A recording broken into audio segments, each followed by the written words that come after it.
Okay, right, everyone.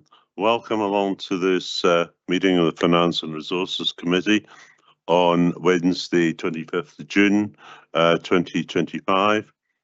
At the top table, we have on my left Scott Walker, then the Council Leader Grant Lang, my good self, Kirsten as clerk to the committee, Scott Henry, the Manager of Democratic Services, and our Deputy Chief Executive, Claire Mailer. I won't go through all the usual house rules. I think you know the position by now.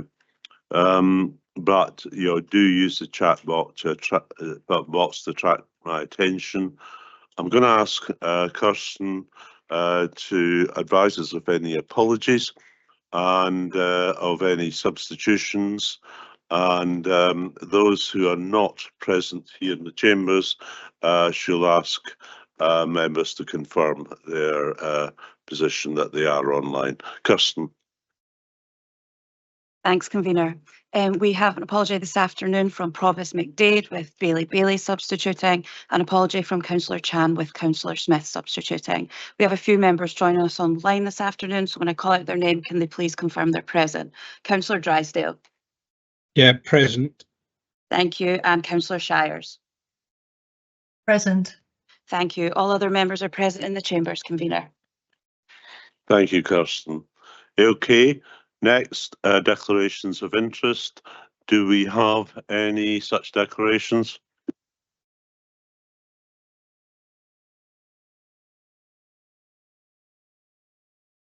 Okay, there being none, we move to minutes of the previous meeting, and that is on Wednesday, the 30th of April this year. Does anyone have any comments to make on those minutes, or are they a fair record of that meeting?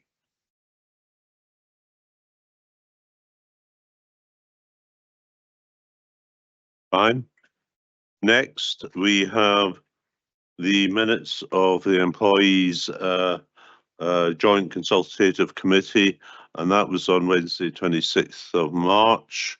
Do we have agreement on those minutes? Everyone agreed on them?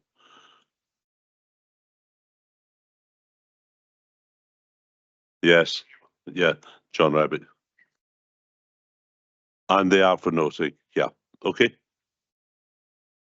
Yeah, we don't decide on those minutes, but it's important that we do have them on our agenda. But John, yes, was there, and so it's relevant. Okay, the next matter is on the outstanding business statement, and as you can see, there are 3 items there. Do we have any questions or any comments on the various items? I know on Blairgowrie Rec Centre, Stephen Crawford's online, but I don't think it's still an ongoing matter. There was a note circulated vis-a-vis telecare, and you can see the position on Tayside contracts. But any comments or questions? First of all, Councillor Stewart. Colin. Thanks very much, Convener. It's in relation to the Blair Rec Centre and a briefing note being provided to local elected members on the parking facilities. I know that there have been updates issued to the Ward 3 members more generally about the rec centre, but I wondered whether the general updates and specifically this note on parking facilities could go to Ward 2 and Ward 5 members as well, because we're it's a centre which is used by a much wider population than just Blairgowrie. I hear what you say, and obviously that's with Strathmore and bits of parts of Highland Pasture and Strathay. But Stephen Crawford, are you online? Yes, I am. Stephen, just if you could give a general update, although there's nothing completed, it's not fully completed as yet. No, On you go. yeah, I can give an update that the pool is now full and we're working through commissioning of the centre. I'm more than hopefully to get handover in mid-July. I can happy to circulate the briefing note on parking arrangements when the new centre is open, with the planned demolition of the old centre to members more than just immediate ward members. Okay, people happy with that? I think it makes sense. Grant? Stephen, can I ask that you do indeed do as Councillor Stewart suggested, that circulate to the 3 relevant bordering wards any correspondence to do with Blairgowrie Recreation Centre, because it serves a wide area. I'm more than happy to.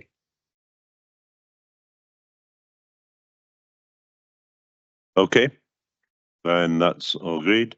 Billy McLaren, you have a question. Yeah, thank you, convener. Yes, Stephen, question is, if you accept the facility in the middle of July, will there be a shutdown period, a transfer period vis-a-vis the staff from Live Active, or will there be a seamless operation? We will try and minimise any periods of. We'd originally talked about a period of 2 weeks, but we will try and make the period of non-delivery of services as small as possible, moving staff across from the existing facility, getting them trained and familiar, ready to open.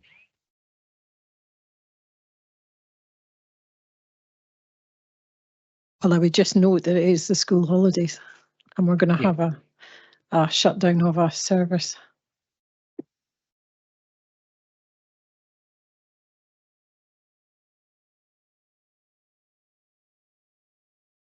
And thanks very much. Right, I can see on the outstanding business statement, no further questions. So we're now going to move to the next item on the agenda, and that's on the financial update. And here I'm going to hand over to Councillor Grant Lang. And Grant, not just as Vice Convener, but as obviously as Council Leader. And I think it's the first time I think we've done this, and to take the position up to 31st of March. But Grant, I hand over to you. Thanks, Convener. So everybody's received the papers, so I will hand over to Scott Walker, our Chief Finance Officer, to introduce this report. Okay, thank you, Vice Convener, and good afternoon, councillors. As the Convener said from memory, this is the first time we've been able to bring a final outturn report to either this committee or one of its predecessors. So I'd like to begin by thanking my colleagues across finance who've assisted with the report, whilst also being immersed in the unaudited annual accounts. This update before you today is based on the unaudited annual accounts that the Audit and Risk Committee approved just this morning. However, this final outturn report ignores some of the financial transactions that are required in order to comply with accounting standards. Instead, it focuses on the actual resources that are available to the Council to meet its strategic priorities. Specifically, the report seeks to do 3 things. Firstly, provide you with the final outturns on the revenue budget and the impact of this on our levels of both earmarked and unearmarked reserves. Secondly, seek your authority to apply some of those earmarked reserves to a couple of emerging issues. And thirdly, update you on the final outturns on our composite capital programme and housing investment programme. The format of the report is consistent with previous revenue monitoring reports in that it focuses on movements, save for the inclusion of the capital update within the one report. Section 4 of the report provides an update on service final outturns. I'm pleased to advise the committee that across service budgets, we delivered a final pre-audit underspend of £4.137 million, or 1.1% of total net service expenditure. Given the scale of the financial pressures facing council services, this is a fantastic effort and my thanks go to all staff. From my perspective, even more pleasing is that there was only a movement of £1.3 million, or 0.4%, between the final position and my last update in April, and that this movement was in a positive direction. The information in section 4 provides an analysis by strategic lead area of the movements from the last update. It will be no surprise that the recurring theme is the identification of additional staff slippage and income contributing to this positive movement. However, going forward, we cannot rely on these underspends. The majority of these underspends were either non-recurring or have already been factored into future years' revenue budgets. Also included within this section is an update on the Health and Social Care Partnership. Whilst the Integration Joint Board was recently advised of a break-even position in relation to social care, this was only achieved after the application of reserves. As the report highlights, the use of reserves demonstrates the underlying pressures within the social care world. The final position on the housing revenue account is also summarised in the table at paragraph 4.38. Section 5 sets out the impact of the final outturns on the Council's earmarked and unearmarked reserves. As at 31st of March 2025, the Council had, subject to audit, total general fund reserves of £68.284 million. Of these reserves, 49.569 is earmarked for the specific purposes set out in Appendix 5. The vast majority, or just over £38 million, are held under statute or regulation, with revenue grants and the service concession scheme making up the lion's share. There is £3.789 million earmarked for specific previously approved purposes, and there is £7.034 million for 3 other approved purposes. Firstly, £4.8 million for transformation and workforce management, and £1.194 million to further support our anti-poverty measures. You may recall that the committee agreed to create a communities earmarked reserve back at the meeting in April. At that time, it was agreed that should the level of unearmarked reserves exceed 4%, then the balance would be applied to this new earmarked reserve. To that end, I'm pleased to report today that we've been able to apply £1.003 million to support our work in communities. This means that, subject to audit, as at 31st of March, the Council had unearmarked reserves of £18.715 million, or 4%. Section 5 then concludes with 2 proposals to apply earmarked reserves. Firstly, in recognition of the increase in demand for legal support, particularly around about vulnerable children and adults, £270,000 to appoint 2 solicitors for a period of 2 years. And secondly, to make an advance payment to Burnham Arts to provide additional financial support alongside 2 of their other funders in response to an ask for assistance. Section 6 provides an update on our capital expenditure during 24-25. Turning firstly to the Composite or General Fund programme, last financial year we incurred over £136 million of expenditure. This included £32 million completing Destiny Bridge, £34 million on Perth High School, and £14 million on Blairgowrie Recreation Centre. This activity on the General Fund was financed with £104.1 million of new borrowing, which was less than the original budget of £116.5. In terms of the Housing Investment Programme, we spent over £39 million, with the majority of this expenditure supporting an increase in our council house stock. To fund the HRA investment, £25.8 million of new borrowing was undertaken compared to the budget of £26 million. Convener, as I said at the start of my remarks, this is the first time we've been able to bring forward a report on the final outturns, and I hope that the committee find it useful. It's even more pleasing to be reporting an underspend for 24-25 of £4.1 million.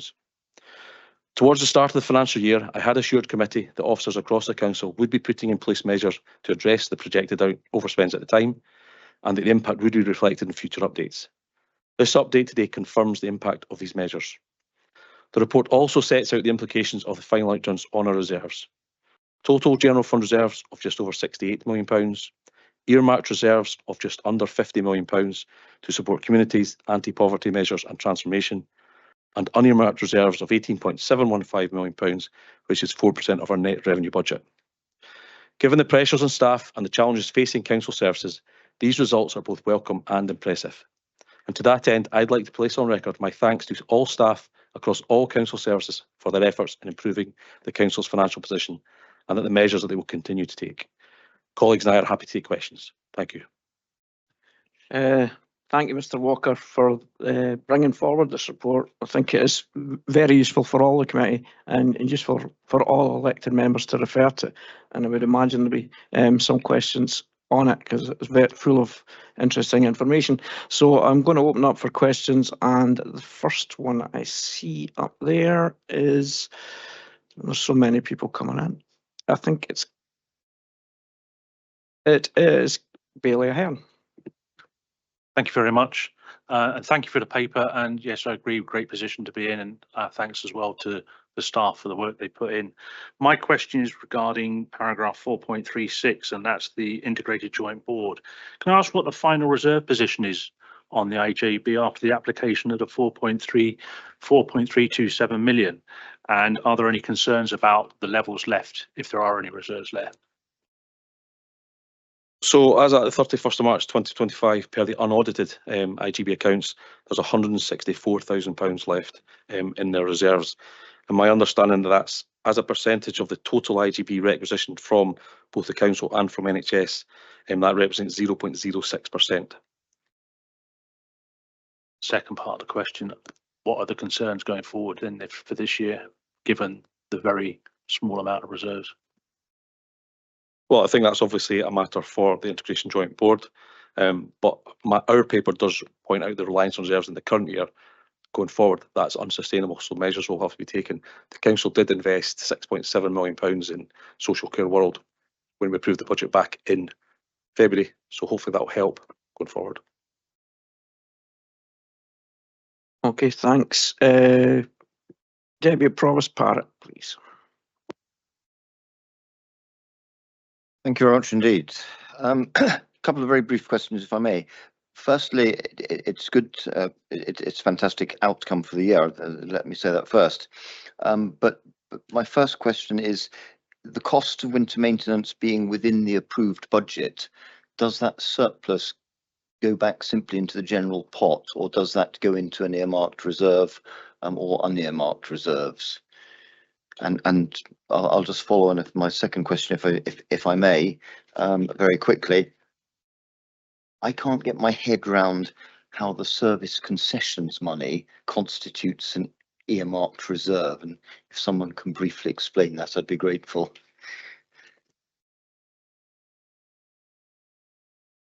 Scott. Okay, thank you for the questions.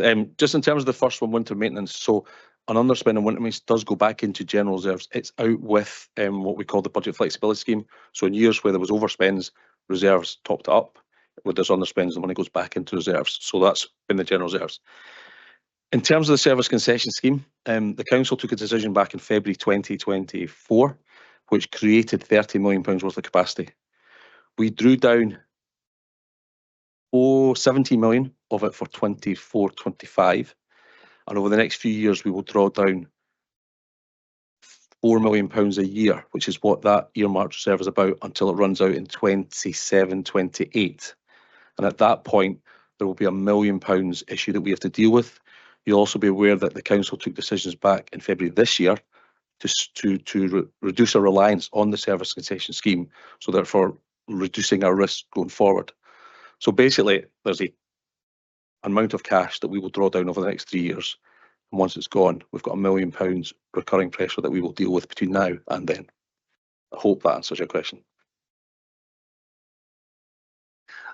I think so, thank you.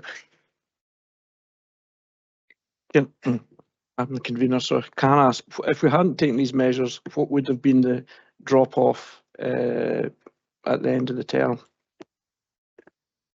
It was £4 million because there was £20 million left that we were drawing down over 5 years. So without those measures, we'd have a £4 million gap to address by the end of 28. Okay, thanks. Bailey. Thank you, convener, and thank you for this paper. It is very informative to get the full year position, so that's very helpful. Thank you. My question's on section 6.5, where we learned that there was a £1.9 million underspend in the capital for the housing investment programme. Does that mean that that money automatically go onto next year's budget to top up whatever was already agreed? And secondly, do officers have confidence that we can spend that budget and build housing for that full budget within the new fiscal year? Thank you.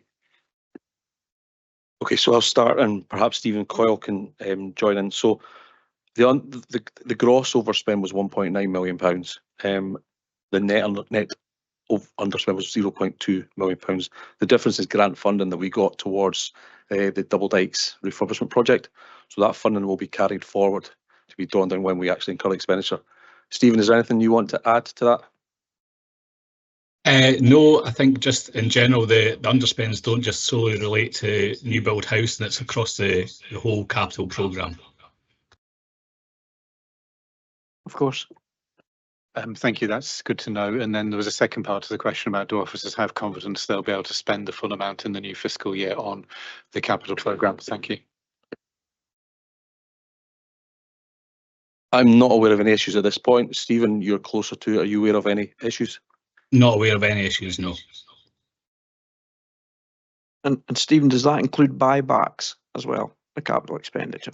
Yes, and there was no underspend in terms of the buybacks because obviously we had accelerated a lot of money because we'd purchased more buybacks than originally budgeted for. So, Okay, thanks. John, Councillor Duff. Thanks, Vice Convener. My question, well, it's about paragraph 417, which talks about waste disposal. Sorry. My question though is how much of a risk is the introduction of the ban on landfill in Scotland at the end of this year? As a council, will we be required to send waste south of the border into England? And if so, do we know how much waste per annum that might be and what it might be a cost to future financial positions of the council? Thank you. I'll hand over to Peter Leonard, but my understanding is that we signed a contract for 10 years with Paprec Bin to handle our waste, and that would be there would be a price attached to that. So don't know if it's as much of a risk as it may be if we hadn't signed that. So, but I'll hand over to Peter. Thank you, Councillor, and good afternoon, members. So yes, the council does have in place a long-term contract for non-recyclable household waste, which places a requirement on the contractor to comply with the ban on biodegradable waste going to landfill, which comes into force on midnight, 31st of December 2025. I think it's fair to say there's been a lot of attention on the issues recently around energy from waste, and the waste industry in Scotland is experiencing some short-term issues with the available capacity of energy from waste plant, which are the main means by which waste is diverted from landfill. The reason for this is twofold. One is delays in plant which is currently being built, but also due to outages from planned and unplanned shutdowns. So that's caused a few blips where there's had to been some element of landfill this year, and there are some concerns about the short-term position come January, and some of you may have seen the BBC programme which covered some of that. Just fair to say that our contractor is making every effort to secure disposal capacity to enable it to meet the terms of the ban. If they should encounter any temporary difficulties, then under the terms of the contract that we have with them, they are liable for the additional costs, including landfill taxes and additional transportation costs. Okay, thanks. Colin, have you got several questions? Two. I'll just take them both together then before Peter. Thanks, Vice Convener, and thanks, Mr. Walker, for the report. I think the presentation of the report has been evolving, and I think it's helpful and it's clear. Also, congratulations, I think, for being the strategic lead with the biggest percentage underspend. I see that you're leading by example.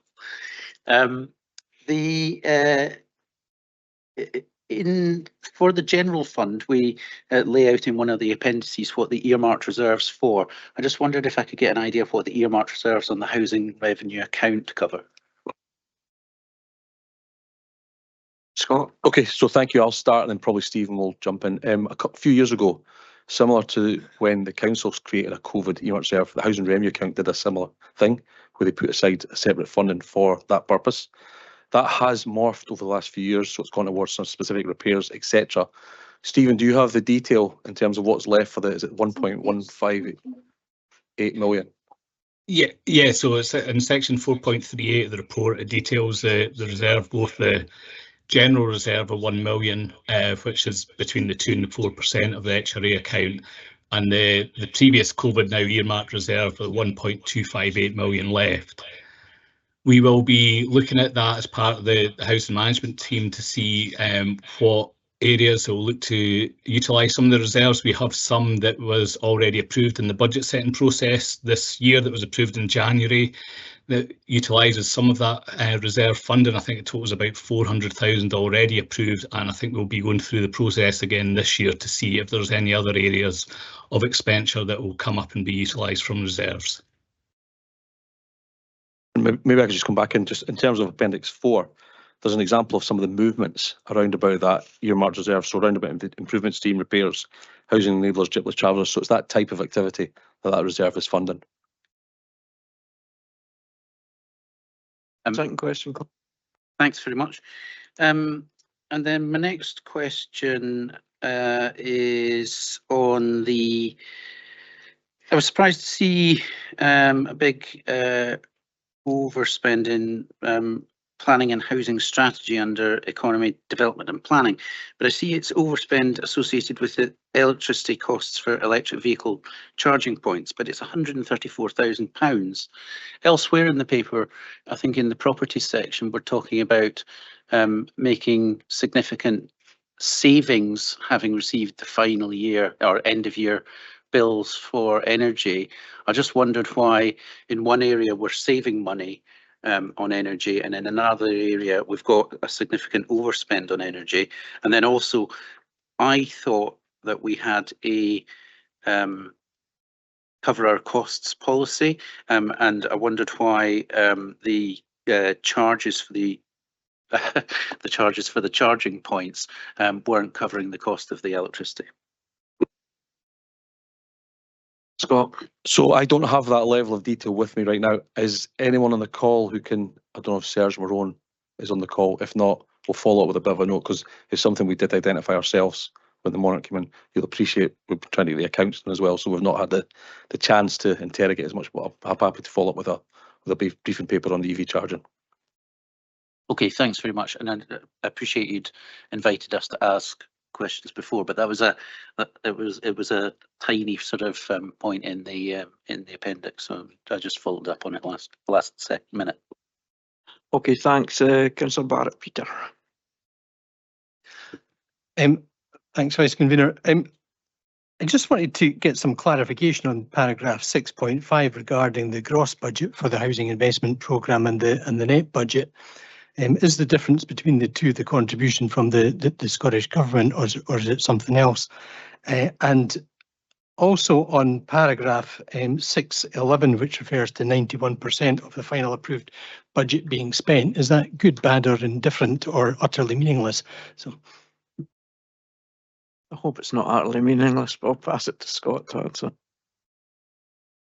Okay, thank you. And again, Stephen will hopefully come in and help me along here. So in terms of the first question, it's grant funding. Most of it is the Scottish Government grant funding that we talked about earlier on. Stephen, is there anything else in there that's the difference between the gross and the net? There are some small receipts from like a sale of land and things like that, or another element will be the CFCR, so the contribution from the revenue account. So that'll make up a bit of difference as well. Okay, thank you. And regarding your second question, I think 91% is quite good. Given where we've been in the past, it's been a lot less. We've done a lot of work to get it up to the 90%, so I think it's quite good. okay, if that's good, is there a kind of margin that we should, as councillors, be worried if it was to drop to 80%? I mean, obviously, if it was 50%, you'd think alarm bells would ring because we're only delivering half the programme. But and operationally, some things are going to fall within the year and others out with. But it would be good to know at what point we should get more attention focused on it. Okay, that's an interesting point. John Jennings is on the call. He's got a lot more history in terms of this level of expenditure. I'd probably like to do a little bit of benchmarking with other councils if that was appropriate to come back to you with what is, because I think 91% is quite good. See what other councils do in terms of alarm bells. We do shift the budget throughout the year as obviously things happen. But John, have you got anything you want to add to that? Just to reiterate what you said, historically it's been a lot lower than that, and we made real progress in improving our projections and estimates for the year end. So I think that 91 is a good result. But that's a continuous ongoing process. We can fine tune it and hopefully improve on it. But I would suggest, personally, plus or minus 10% from the final budget is a good target to aim for. And then any underspends will simply carry into the next year, probably spent early in the new financial year. So there is an element of possibly an arbitrary cut-off. Because a lot of these projects are ongoing continuously.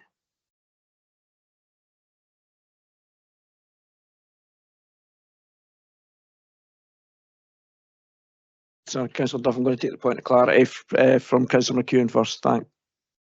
Thank you, Vice Convener. Councillor Stewart asked about the reserve strategy. I'd just like to get confirmed that this will be getting discussed at the housing MOG as part of the rent setting process as we go into next session. I'll go to Scott first, but you may ask for a colleague to answer. Yeah, I don't know if Elaine Ritchie's on the call. I know she was busy this morning, or Stephen can pick that up. Stephen, Elaine? Oh, I'm here. Yeah, totally. Councillor McEwen, yes, it comes as part of our rent setting process. We do it every year and it will come to the MOG for discussion and consideration. Okay. Councillor Duff, John. Thanks, Vice Convener. My question's regarding paragraph 6.7 on page 16 of my papers anyway, and it's to do with the buybacks. And I was looking at the figures there and I was doing some calculations, and if my maths are right, then the average buyback price for the 116 properties was £133,000 roughly. But the average price for the 20 National Trust for Scotland properties was about 225,000. I just wonder, were these types of houses different from our usual buyback properties? Thank you. Yeah, I think it's the average price range in Dunkeld, the same as it would be in Pitlochry or Aberfeldy puts up. So I think that's the main reason, but because it would be done at, they would be built back at market prices. But pass to Scott. Yeah, again, I'll start it and hope maybe Elaine and Stephen. So, yes, the average is higher. It's based on market value. So as what Councillor Ling says, the market value up there is higher. They are also bigger units, more bedrooms, etc. So that's again added to the value of the price of the houses. Elaine, Stephen, is there anything else in terms of that question? I think you've covered it. It's location, and the size of the properties. Some were houses, some were large flats, so it was a real mix. And as Councillor Lang said, if we went on the open market, we would be outpriced to purchase these properties. So I know it looks a considerable sum, but I think we've got real best value for money purchasing these properties. Yeah, Scott wants to add to that. Thanks, Elaine. Yeah, and so just add, there was also significant funding towards that. So that's the gross cost. So there was I think it was a couple of £1 million of funding to help us with that purchase. No, that's fine. I'm quite happy with that. I just wanted it clarified. Thank you. Thanks, John. Councillor Cuthbert, Dave. Thanks, Vice Convener. My question relates to page 19, section 2. It's the trading operations surplus, which, as far as I can make out, is 55.6% below what was budgeted. I'm just wondering what that is and why. Scott? So the trading operations surplus is the amount we budget to receive from Tayside contracts. We budget to receive 550,000. I know that's out of alignment with their assumptions, but that was an adjustment that was made a number of years ago based on historically overachieving their surpluses. But that's what that is. And will that be adjusted going forward? I think we would keep it under review, because if we want to adjust that, we need to find savings elsewhere in order to do that. I think we need to have a conversation with Tayside contracts about their projections, because if they're going to get back into better times in terms of overachieving surpluses, then maybe that will just correct itself. There's also a wider discussion about whether we want to budget for surpluses. Are we creating issues? So if all councils agree to remove their budget surpluses, that means Tayside contracts can reduce their charges. It's a bit of money going around in circles. So again, that's part of a wider conversation that's underway. Thanks. I don't see any other questions. So if there's no further questions, I'm happy to move the report. So Councillors, can I start by thanking the finance team for pulling this report together? It's obviously an incredibly busy time of the year for them with all the work that goes into preparing the annual accounts. So the preparation of this additional report was always going to be a challenge, but it was a challenge well worth putting to them and for them to undertake. However, I do consider this update on our final outturns to be a welcome addition to our opportunities as elected members to review and scrutinise our financial management and performance. Turning to the report, I welcome that across our service budgets we generated an underspend of £4.137 million. The majority of strategic lead areas delivered underspends while still maintaining high-performing services. This is even more impressive given the complexity of some of the work they are doing and the growing demand and need from our citizens and communities. I also note the final position for social care and the comment regarding the underlying pressures facing this part of the council. Looking at our reserves position, we are also in a good position that's probably the envy of many other local authorities. Unearmarked reserves of 4% or £18.715 million is at the top of our range. And earmarked reserves of £49.569 million that will deliver our priorities, including £1.194 million to continue our investment in anti-poverty measures, £4.837 million for our commitment to transforming council services, and £1 million in our new earmarked reserve to enhance our good work with communities. Turning to the capital budget, we have been productive in driving projects forward, spending over £175 million across both general fund and the HRA projects. For me, some of the capital budget highlights including the completion of Destiny Bridge and the New Kingsway, the near completion of Blairgowrie Recreation Centre and Perth High School, with both due to open over the summer, and also the commencement of works on the Comrie Flood Protection Scheme, which has been very welcome in certain areas and members of the council. Also, the significant growth in the number of council houses through the buyback scheme and other innovative methods of increasing our stock. In closing, I want to remind elected members of the unanimous decision of council last week and our initial financial response to the tragic events at Scott Street just 12 days ago. Council instructed officers to bring forward a proposal for consideration by this committee with a view to enhancing the level of support. It's still early days and it is likely that there will be a call for other funding, but it's important that the council stands with our citizens and communities in their hour of need. So today I'm proposing the immediate allocation of £250,000 from the community's earmarked reserve to support those very communities. This initial package will provide enhanced support for people and for businesses, as well as recognise that the council is incurring additional costs too.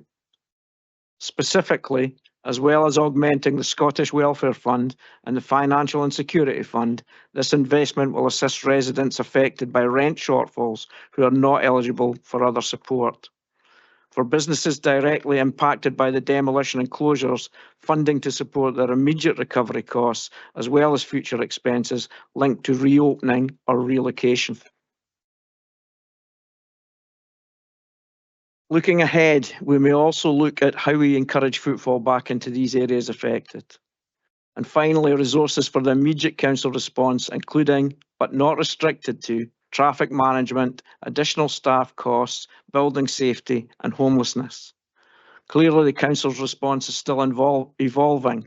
Therefore, I further move that responsibility for the allocation of this funding will be delegated to the Chief Finance Officer, who will provide the committee with updates on its use at future meetings.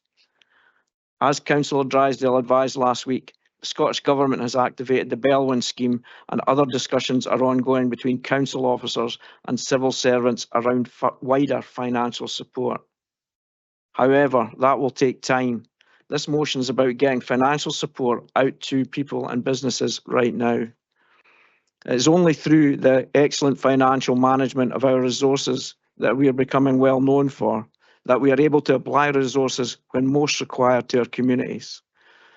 Undoubtedly, there are financial challenges ahead, but this update today provides further evidence that we are well placed to manage them.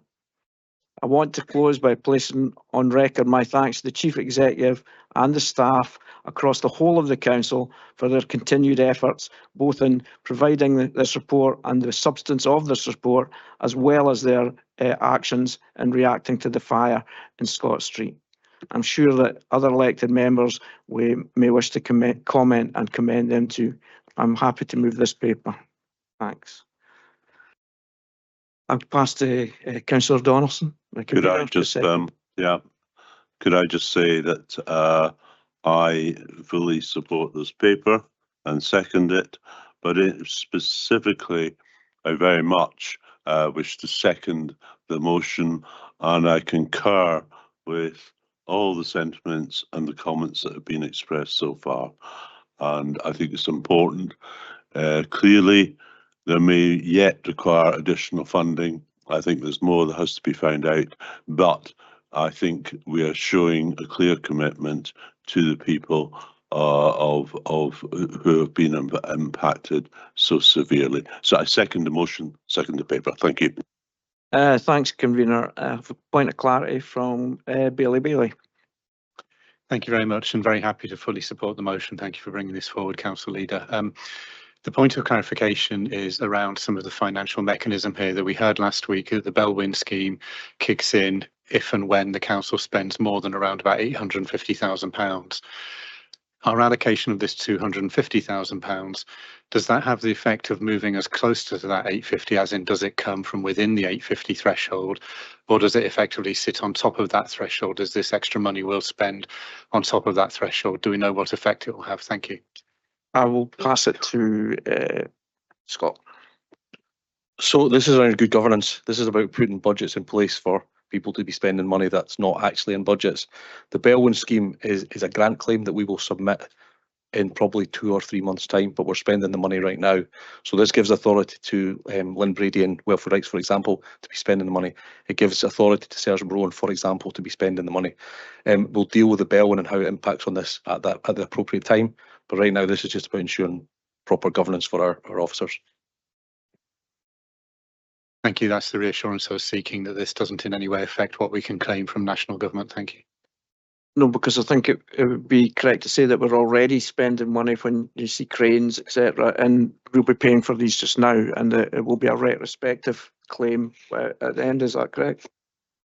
Yeah, I mean, under the terms of the Bellwin scheme, you have to activate it within a week of the event. Under the strict rules, you've got 2 months to spend the money, and then that's when the claim goes in.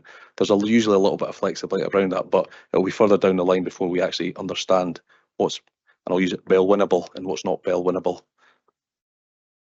Thanks for the question, the point of clarity. I think it was useful. Thank you. Councillor Barrett, Peter.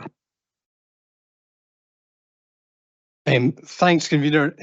Support the recommendations of the report, and want to give my wholehearted support to yours and the Convener's motion. I think in the face of the tragedy and the immediate emergency in Scott Street, this council's response was absolutely excellent, and following on quick succession to those in Balhousie Street as well. So I don't want to repeat all the tributes and testimonials that were paid at last week's council meeting to a whole range of council services, but I do want to highlight the contributions from local businesses, charities, and the third sector. All of those organisations and the council were determined to support the well-being of local residents in the immediate aftermath of the crisis, and are to be commended for doing so. I attended the drop-in event yesterday, as did other elected members, and was again really heartened by the council's ability to have all the key agencies and essential support services gathered under one roof to assist the victims, the traumatised displaced residents, and the businesses forced into closure. So again, thanks for doing that. I know that was the second drop-in event, so I think that the council is acting along with its partners with real commitment and agility. I recognise that we are in the very early stages of the recovery phase. For some people, the shocks and the body blows will keep on coming. particularly for those who've lost everything and don't have buildings and contents insurance or building or business continuity insurance, and particularly small businesses and those run by people whose first language is not English. And I think, as you mentioned in the moving of the report, aren't entitled to access other public supports that maybe their entitlements are fewer, and their ability to engage and navigate the system makes their chances of recovery much harder. So again, we need to be there for them. So I think the measures proposed in the motion are vital if we're to reduce the stress, the anguish, the loss that people have suffered and are suffering. And we can't eliminate that, but we can do our best to support people through that, through the coming months. I also want to praise the leadership team of the council, who are already making themselves aware of the sorts of supports that communities need through lessons learned from the Grenfell Tower disaster, and on ways of ensuring that the planning and provision of what needs to be in place in Perth is incorporated into our action and response plan. So thanks again to the leader of the council, to yourself, convener, for bringing forward this motion, and I give it my wholehearted support. Thank you. Thanks for the kind words, and it's just the position that the convener and myself are in to bring it forward, but this was brought forward by the unanimous, on the back of the unanimous decision of every elected member present here and who were present at council last week. So yes, thanks for the kind words, but I think this should be, kind words should be shared across everybody who's bringing this forward from every political persuasion and every side of the chamber. So thanks for that, Peter. Councillor Drysdale. Thank you, Vice Convener. Yeah, the impact of the Scott Street fire will be felt across our community for a long time to come. What has become to me from my involvement in since that fateful day are the massive consequences on the lives of everyone impacted.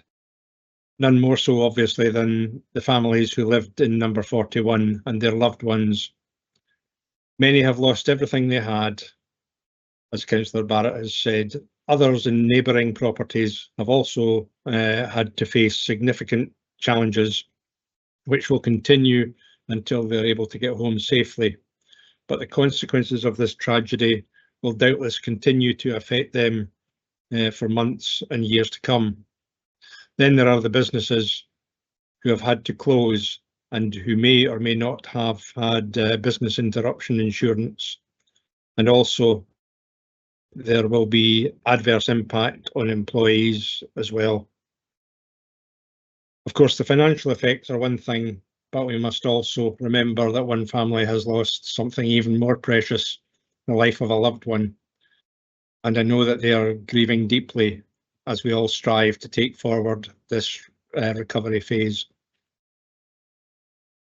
I was very pleased to have been able to confirm, as has been said already during last week's full council, that the Scottish Government, through the Cabinet Secretary for Finance, had confirmed its willingness to support Perth and Kinross Council with funding under the terms of the Bellwyn scheme. And I'll conclude now by saying that I'm equally pleased to wholeheartedly support this motion for the council itself to commit the funding package that has been set out by the leader of the council. Thanks. Thanks, Councillor Drysdale. Councillor Tom McEwen. Thank you very much. I suppose my comments on this paper come in sort of three sections. Firstly, I'd like to voice my support for your motion, Vice Convener, on the money for those affected by the fire. I think the council should be doing and be given the powers to do everything it can within its remit, and obviously to pull together those voluntary groups and organisations in the local community to help support those affected and the businesses affected. So I think it's great that we've brought this forward and that full council has allowed us to do this today. Also within this paper we see good financial management of this council, and I think our senior management team have done an excellent job over the last year to make our services more efficient while maintaining their high productivity, and to get to a point where we now have 4% reserves is something that needs great congratulations, because that is not an easy thing to do in the current financial circles. The other comment I want to make, obviously being the housing convener, is around the housing revenue account. I think the housing process, and building new houses is a difficult thing. We rely on companies to come in and build houses, and we get our social houses out of that. But this year, the amount of effort put in by the team into the buybacks, 116 buybacks and over £15 million, that's been a great effort, and we're already made great strides in this financial year to be ahead of where we were before. So that's great. One unique opportunity they took this year was the National Trust for Scotland Houses in Dunkeld. Councillor McLaren, who's on this committee, played an extremely important role in bringing that to the attention of officers of the council. That was put forward. The monies for that comes from second council tax. It comes from the Scottish Government. It comes from our HRA. So it's a very great collaborative approach. This has resulted in a doubling of our social housing within the Dunkeld area. So it has had a huge impact locally on people being able to stay and work within Dunkeld, and there isn't a letting strategy for those new properties to meet the demands of the area for both accommodation and for locals. New stock is always a moving target, and Councillor Barrett sort of hinted at that in his questions to the paper, and that 6.1 million spent on that is good, better than last year's, but better this year. And we just have to keep pushing on that. You know, world events, costs of building, there's lots of things pressure into that, and some projects have to move around within the capital programme, but that's something we have to do. The money we've put into Double Dykes, again, Scottish Government money and our own money to build new chalets there. I went to visit them as part of my role as the convener, and these chalets they've got are amazing, absolutely amazing, and it will totally transform the site there and the quality of living for the Gypsy travelling community who stay at Double Dykes. Also, money has gone into improving our housing stock, into heating, into windows, kitchens, bathrooms, external fabrications. This morning I was at the summer housing meeting with our tenants, and we had roundtable discussions with officers at tables with our tenants. Great engagement from those tenants, and it's that great hard work by the team to engage with our tenants, find out what their needs are, find out what we're doing right, what we're doing wrong to improve the service going forward. That level of input and that level of demand from officers is why we have such a good service. Thank you. Thank you, Councillor McEwen. Councillor John Duff. Thanks, Vice Convener. I'll deal with the two issues just in the way they were taken. So can I begin by thanking Mr Walker for his latest report on the financial position. It continues to show the council as being in reasonably good shape despite the difficult times. And while there will always be swings and roundabouts, I think our final outturns within about 1% of revenue spend, which is to be welcomed.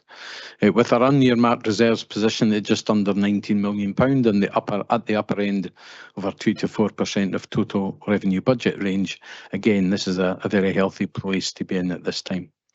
There are two specific actions which we've been asked to support in the paper: the allocation of £270,000 towards additional legal resources and an advance of £15,000 to the Burnham Arts to assist with the urgent cash flow issues. Both of these proposals I'm happy to agree to. In terms of the capital budget, it's good to see the advances which continue to be made on a number of large capital projects. The Crossdale Link Road with its Destiny Bridge and New Kingsway, which I think is a tremendous piece of engineering all round, and Perth High School and Blairgowrie Rec, which as we know will both due to be open soon. I also note that the Bertha Park Link Road has commenced and hopefully will be open, I think, next year to complete another part of our key roads infrastructure around Perth. Turning to the additional motion, can I thank the leader for bringing this before us today as agreed at Council last week. The consequences of the fatal and catastrophic fire on Scott Street are going to be with us for a long time to come, and as we know, have affected a large number of families, residents and businesses in our city centre. As a council, we have a duty to respond with assistance, and I'm glad that we've moved quickly to progress this initial funding. As noted, the implementation of the Belwyn scheme will assist the council in its ability to provide support and assistance as the recovery phase develops over the next few months. The help that we can offer will be vital for both the families and businesses affected by this tragedy, and I know that the council will do everything in its power to smooth the path back to full recovery of our city centre. Thank you. Thanks very much, John. Don't see any other comments, so thanks everybody for these positive comments on the paper and the motion. Can we agree the paper, please? Thank you. I'll hand back to the convener for the next paper. Thank you, Vice Convener and Council Leader. Right, we have 3 papers to go. I think there's a reasonable chance we might be able to get through all 3 without the requirement for a break, but let's see. The first of those papers is the one that comes up every year, and it's the authority to write off bad debts and obsolete stock. But I think there are 1 or 2 aspects that certainly are very positive. But, however, I'm going to ask Scott Walker again to introduce the report. Scott, thank you. Thank you, Convener. This report seeks committee approval to write off debt relating to sales ledger, council tax, non-domestic rates, irrecoverable rents, housing benefit overpayments, car park trading income, obsolete stock and some other miscellaneous balances. The write-offs are included within this report before you today because we have exhausted all other efforts to date to collect them. The accounting entries arising from these write-offs were included in the unaudited accounts that the Audit and Risk Committee considered this morning. The table at paragraph 4.3 and detailed in Appendix 1 sets out sales ledger write-off of £371,000 and £820. Paragraph 4.9 in Appendix 2 sets out the council tax write-offs of £600,000 and £816. This is more than last year, following an exercise targeting write-offs specifically in the deceased and no trace categories. As with all such write-offs, these may be reversed should we subsequently locate the debtor and are not time-barred from resuming recovery action. I'm also able to share the National Council Tax collection statistics that were published at the end of last week. Officially, we were 4th in Scotland, but I understand there's a question mark around one of the figures above us. For context, the Scottish average was 95.5%, so by delivering a local collection rate that was 1.8% above this, delivers very real financial benefits for the council. Once again, thank you to Lynn, Kevin and Paul and all their colleagues in our local taxes team. Paragraph 4.12 on Appendix 3 sets out non-domestic rates write-offs of £381,000 and £385, which is considerably lower than last year. This is because last year the level of write-offs were still seeing the impact of the COVID years. Levels this year have returned to the more normal levels. Paragraph 4.17 through to 4.20 and Appendix 4 set out proposed write-offs totalling £244,461 in relation to housing rents, garage sites and sequestrations. During 24-25, our in-year housing rent collection increased from 99.15% in 23-24 to 100.17% in 24-25. This is an exceptional result, partly supported by a 53-week year, but also reflecting our ongoing commitment to adapting our approach to meeting tenants' needs during the cost of living crisis. My thanks go to Elaine Ritchie and the team for this fantastic effort. Paragraph 4.22 and Appendix 5 sets out proposed write-offs of £19,456 in relation to housing services funded by the General Fund. In paragraph 4.24, we're seeking authority to write off £438,000 of car park trading account income. Section 4 also seeks authority to write off some stock, equipment and some small miscellaneous balances. Section 4 concludes with a request to waive charges for all adult care and support services for people seeking asylum with no recourse to public funds and refugees. This is consistent. However, this is consistent with previous years. The difference this year is we're seeking authority to make the permanent arrangement. Finally, I need to stress that the write-off of debt is only recommended after all means of recovery have been exhausted. Although the amounts are written off for accounting purposes, the files are not closed and every effort will be made to collect the outstanding debt, where new information becomes available and where recovery is cost effective. I've got colleagues from a number of services across the council on the call. We're happy to take any questions. Thank you. Thank you very much, Scott. Do we have any questions? First of all, in fact, I think I'll take the two together if it's not too lengthy, is Baillie Ahern. Chris? Thank you very much, Convener. My first question is on the table on page 15, paragraph 4.3. And I note this is a comparison between last year and this year, and there is a note underneath saying due to the restructure of services and strategic leads. Can I ask I'm assuming the fact that there are no figures against the top part of the table for last year, that there is no difference, or there's nothing from last year. But what are the differences between housing communities and communities? What's included or not included? And that's the same with education and learning, and then education and children's services. So what's been taken out or added that makes it different? And where are those differences then shown in the other services that are listed?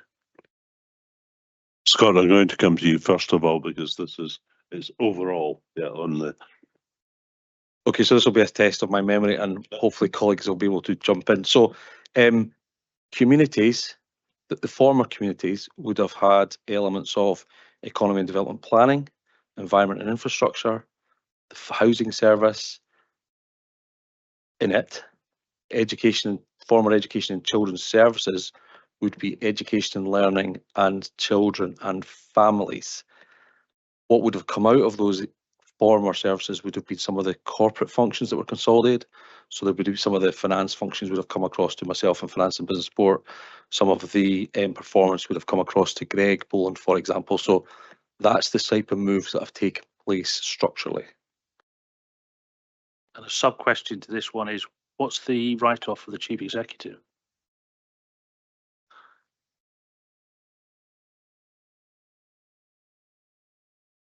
So that's a historic thing. The chief executive area doesn't generally deliver a lot of income. It did hold debt in relation to some COVID grants that we wrote, that we had raised invoices for a year or so ago that we've not been able to recover. So that was a holding area for some of the COVID work. So that's why it was writing off of COVID related grants. Thank you. And my second question is based on paragraph 2.8 and 2.9, and that's the write-off for people seeking asylum and refugees. And just in interest of transparency, what's the figure for the write-off? Noting that it says it's nominal at the end of paragraph 2.9. So just to be clear, that's not a write-off, that's a proposal just to not charge going forward. To date, we've not been able to identify anyone who's actually taken advantage of this. It's something that was brought in a couple of years ago because it was the right thing to do, and we're just now looking at making it permanent going forward, but no impact so far. Thank you. I was just looking to see if there was anything in transparency, but that's good. Thank you. Okay, thanks, Chris.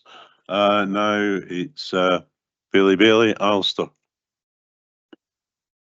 Thank you very much. My question is also about section 4.3, the summary table. The number for health and social care is roughly 3 times what it was in the prior year, in the year that we're dealing in here. So it goes from 50,000-ish to 150,000-ish.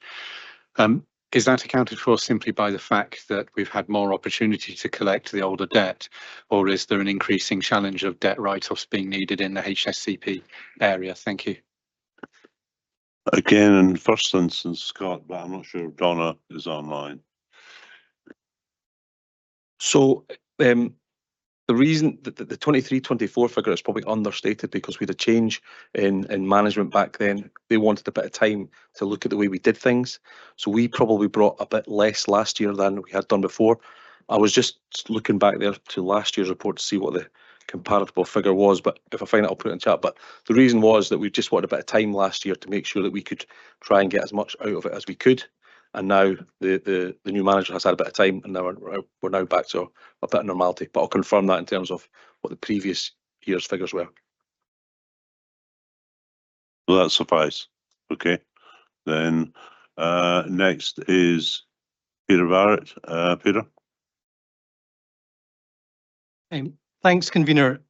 I wanted to ask about paragraphs 4.11 and 4.15 relating to the write-off of council tax and non-domestic rates debts, some of which go back 30 or 32 years. And how does that kind of square with the comment that was made about only writing off debts after all means of recovery are exhausted, and we surely must be exhausting all means of recovery within a far shorter timescale than 30 to 32 years. So why is there that kind of profile to that sort of debt? Again, Scott. So I'll start, and I think Lambrady's on the call. There are only certain reasons that we can write off debt, and if it doesn't meet one of those criteria, then we have to leave it on the books. Just to give committee some comfort, we've provided for all that. So there's a provision for bad debts for all of those amounts beyond I think beyond 10 years. So there's no financial impact going forward. Lynn, is there anything else you want to add in terms of, because it goes all the way back to, I think, 92, 93? Yeah. Hopefully this could help answer your questions, and it is a very valid and a good question, Councillor Barrett.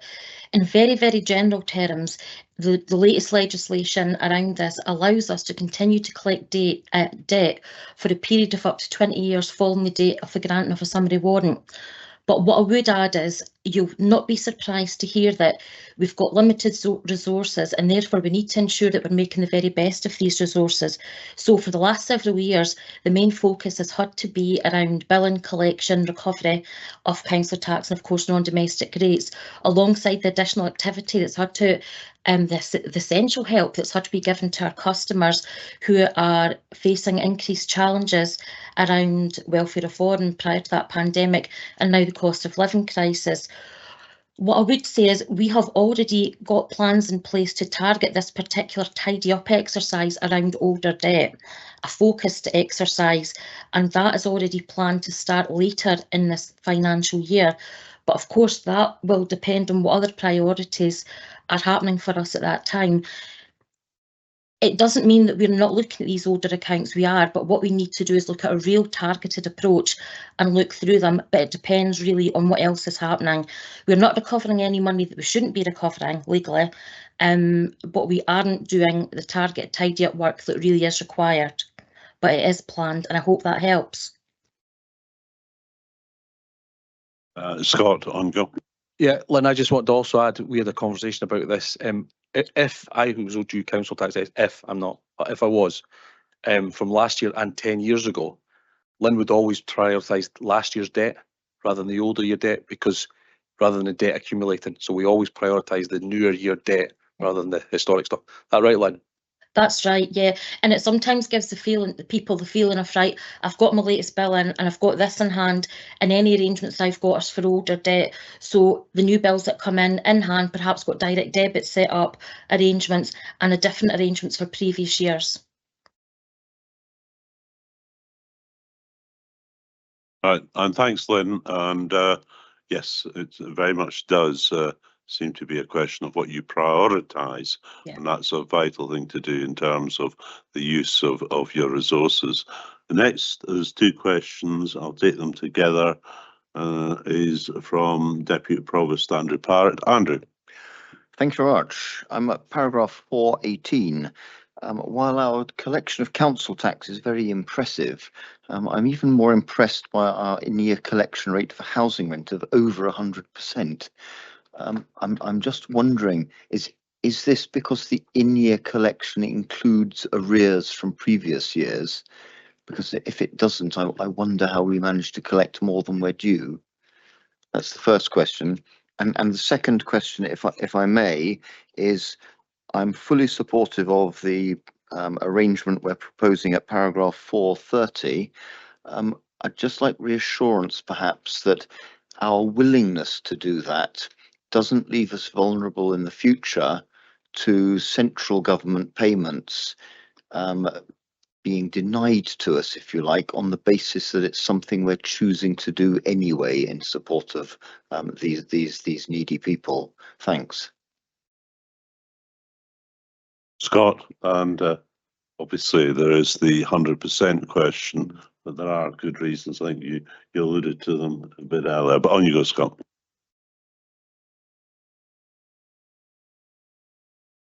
Yeah, again, so I'll start, and perhaps Mark Weir or Elaine Ritchie will jump in.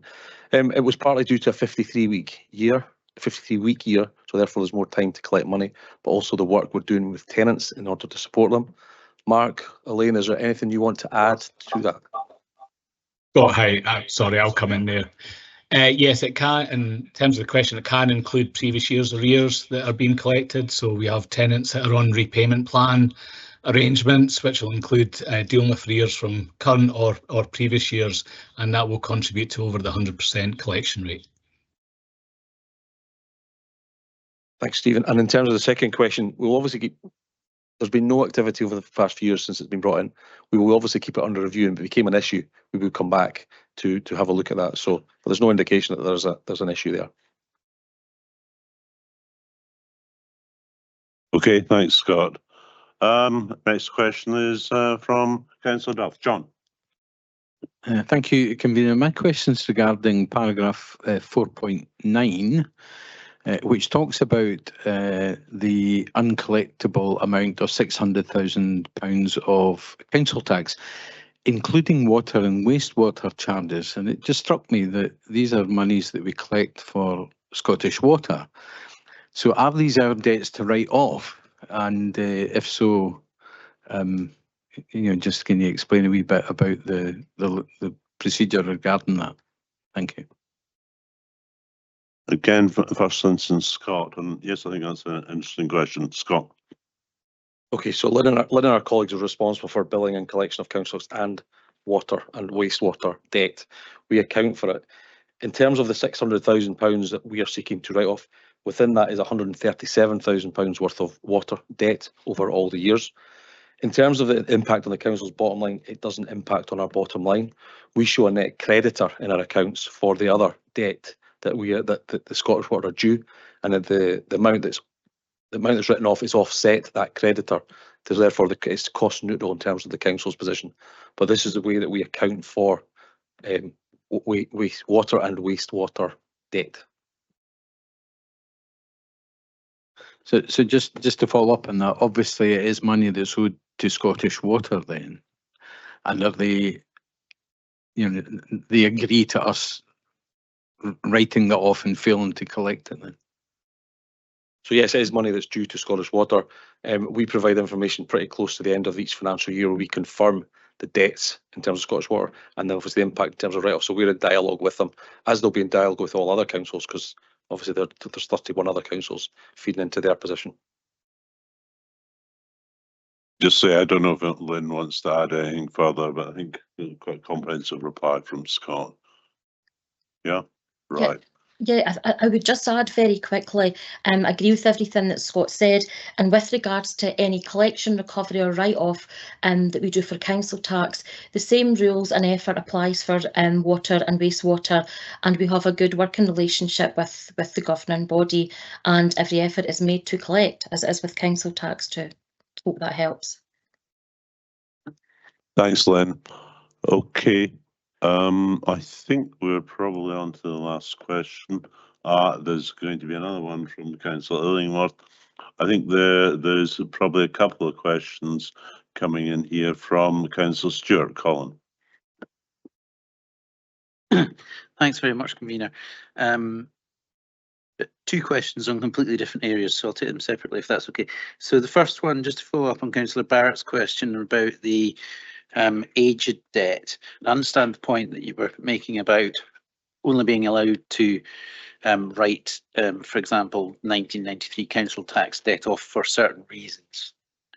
I think I was surprised when I first got elected as a councillor that would 8 years ago that we were writing off debt from 1993.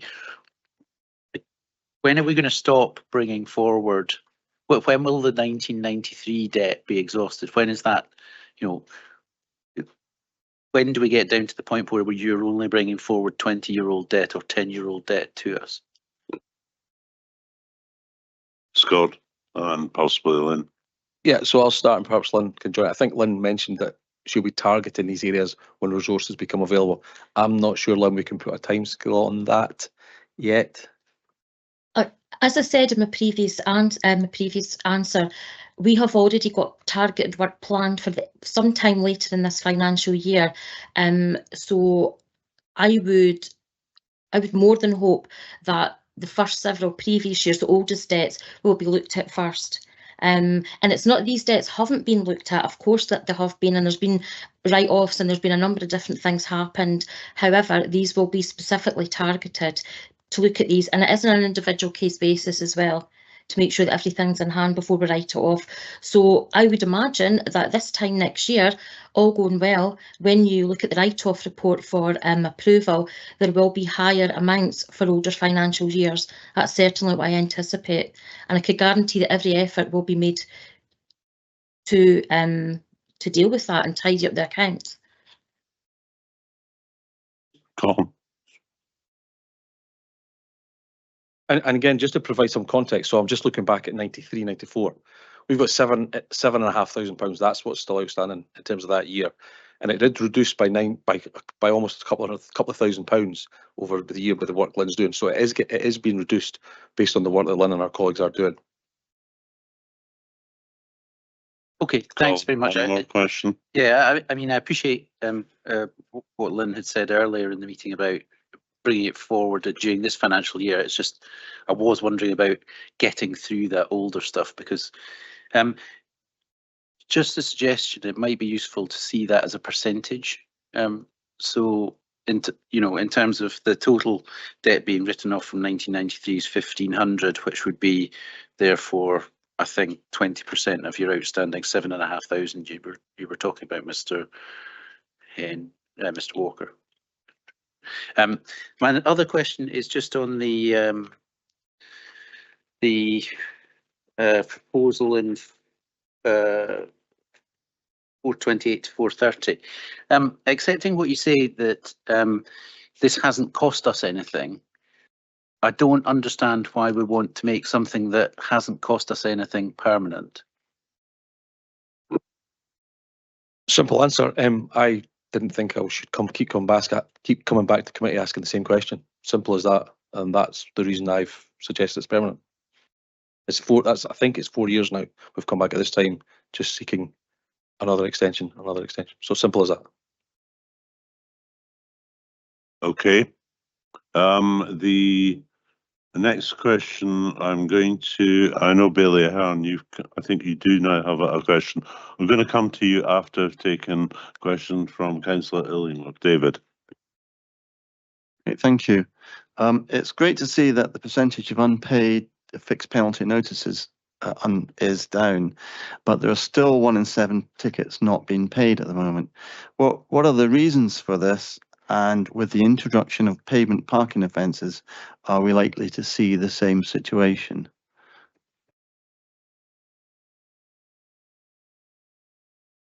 Oh, he's on. Hunter Hope.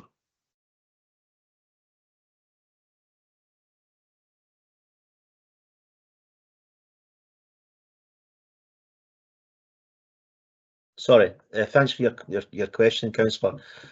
All penalty charge notices that the council issues go through the same progression process, and any that remain unpaid after appeals have been determined are passed to sheriff officers for collection. That's the case whether they've been written off or not. The sheriff officers still pursue them. And we've benchmarked that number in previous years, to be honest with you, although not for a while, and the rate of recovery has compared favourably when we've done it with other councils. Why the penalty charge notices remain unpaid? There are a few reasons. One is that they're issued to vehicles which are not registered in the UK, and that means that the DVLA are unable to share the registered keeper's details with us, which in turn means we can't share them with the sheriff officer to arrange collection. It's also the case that a number of vehicles are registered to false addresses in the UK, or they are not registered at all, and again we have no means of identifying registered keepers in order to pursue the debt. In some cases, sadly, the registered keepers have passed away, or they don't have enough money to pay the debt. So there are a number of reasons as to why penalty charge notices do remain unpaid. You'll note from the first observation that I made that vehicles which are not registered to the UK sometimes accumulate quite substantial debt by virtue of multiple penalty charge notices, and that is something that's exercised us for some time. So last year we introduced clamping and uplifts, and following that, any vehicle that's uplifted is not released until up-to-date registration details have been provided to the DVLA. We have keeper's details, we have proof of address, and the car is made road legal. We can then pass all those details to the sheriff officers, and they can pursue all debt owed to the council by the individual who owns the vehicle. So that's an improving picture, and it's a closed loophole, and it's fairer on everybody. With regard to pavement parking debt, it's early days, as you know, but so far we're looking at a 5% uplift in the number of penalty charge notices paid compared with other debt. I'm not sure why that is. Had a think about it, and in my head I thought maybe it's because people, it's pretty black and white for people. They've either parked on the pavement or they've not parked on the pavement, so they're more inclined to settle the debt quickly. We'll monitor that situation as we go along just to see whether that plus 5% trend continues. But again, those penalty charge notices go through the same process as any other penalty charge notice, and if they remain unpaid, once the process is complete, they're passed to sheriff officers for collection. Thank you. David? Thank you. That's an excellent reply. Okay, yes, I thought that was very detailed. We do have one final question. Bailey Ahern, I think your questions have been answered. Again, your colleagues are preempting you. And the final question, I think it will be, is from Councillor Duff. John. Thanks, Convener. Hopefully it's a fairly quick one. I don't know if this is a potentially scenario, but is it? Could there be any outstanding debt owed by homeless council tenants to private landlords at all? Is that a possibility? And if so, would there be any? Thanks. Who is, I think, wondering the housing team? Oh, it's Scott. Okay. So my understanding is that there are no homeless council tenants in private properties anymore, but we do have a small amount of legacy debt that we from private sector leasing properties. These properties are no longer in use as homeless accommodation, as that was reviewed as part of the Home First project. Elaine, Jenny, you want to add to that? No, you've covered it well, Scott. Thank you.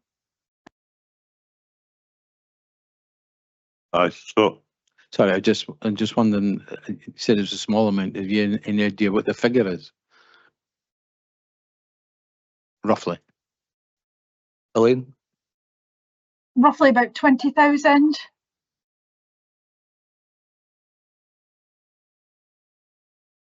Okay, thanks, Elaine. And we do have one further, and I think it will be final question this time, is Councillor Stuart Collin. Thanks, Convener, and thanks for your indulgence. It was just a follow-up question to Councillor Illingworth's. I thought it might have been what prompted the next question from Councillor Duff, but it wasn't, so I'll ask it anyway. Thanks very much, Mr. Hope, for that comprehensive answer and the range of actions that's been taken in relation to the car parking debt. I just wondered, in terms of the points that you were making about there being unregistered vehicles registered to fake addresses, and presumably there's the issue as well of potentially fake registration numbers. Wondered whether there was a stage in that process where we would share that information with the police for the purpose of direct detection of crime. Hunter Hope. Thanks for your question, Councillor. Yes, indeed. We work very closely with police colleagues and the newly formed community support and enforcement team. In fact, very closely been sitting at the next desk on all aspects of crime. And what we've found since we've introduced the clamping and the uplift policy is that a number of the vehicles that we've uplifted have been involved in crime, and we've worked with police colleagues to pursue that. So that's been very effective. Yeah. Thanks very much. I think that's a really positive change. Okay. Right. I see no further questions. I'm going to move the report. As is obvious, this is the annual report that seeks approval to write off debt and obsolete stock from the 24-25 financial year. And it also links up with the production of the annual accounts, and the unaudited accounts did go before the Audit and Risk Committee this morning. I think we've made clear that the Council really does endeavour to collect all the debt due to it. I think, though, it is about priorities, about resources, and also the timeline. I think we've got a good record in doing this, but there are inevitably occasions when that isn't possible. Scott Walker provided us with a summary of the contents of the report just a few minutes ago. I would like to highlight a couple of points included within the report. First of all, our local taxes team continue to excel with their in-year collection rate of 97.34% for council tax and 97.1% for non-domestic rates. I don't think we'll get over 100% for council tax, but these are really impressive figures. Scott mentioned in the council tax league tables, we are certainly fourth in Scotland out of 32 local authorities, and it may even be that we are third, and we're well above the Scottish average. And that's good in terms of financial management, because what we're doing is hence collecting significant levels of income to support local services that our communities rely on. Secondly, our in-year collection rate of over 100% for housing rents is also excellent, and we've heard the reasons why it's over 100%. This income funds most of the work in our housing revenue account, including our housing investment programme.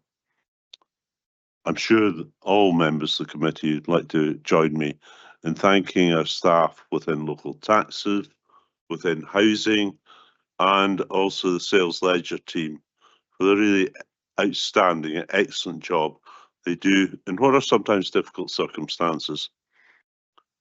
Going forward, I can also assure elected members that alternative methods of collection and recovery are being investigated at every opportunity in order to keep future write-offs to a minimum.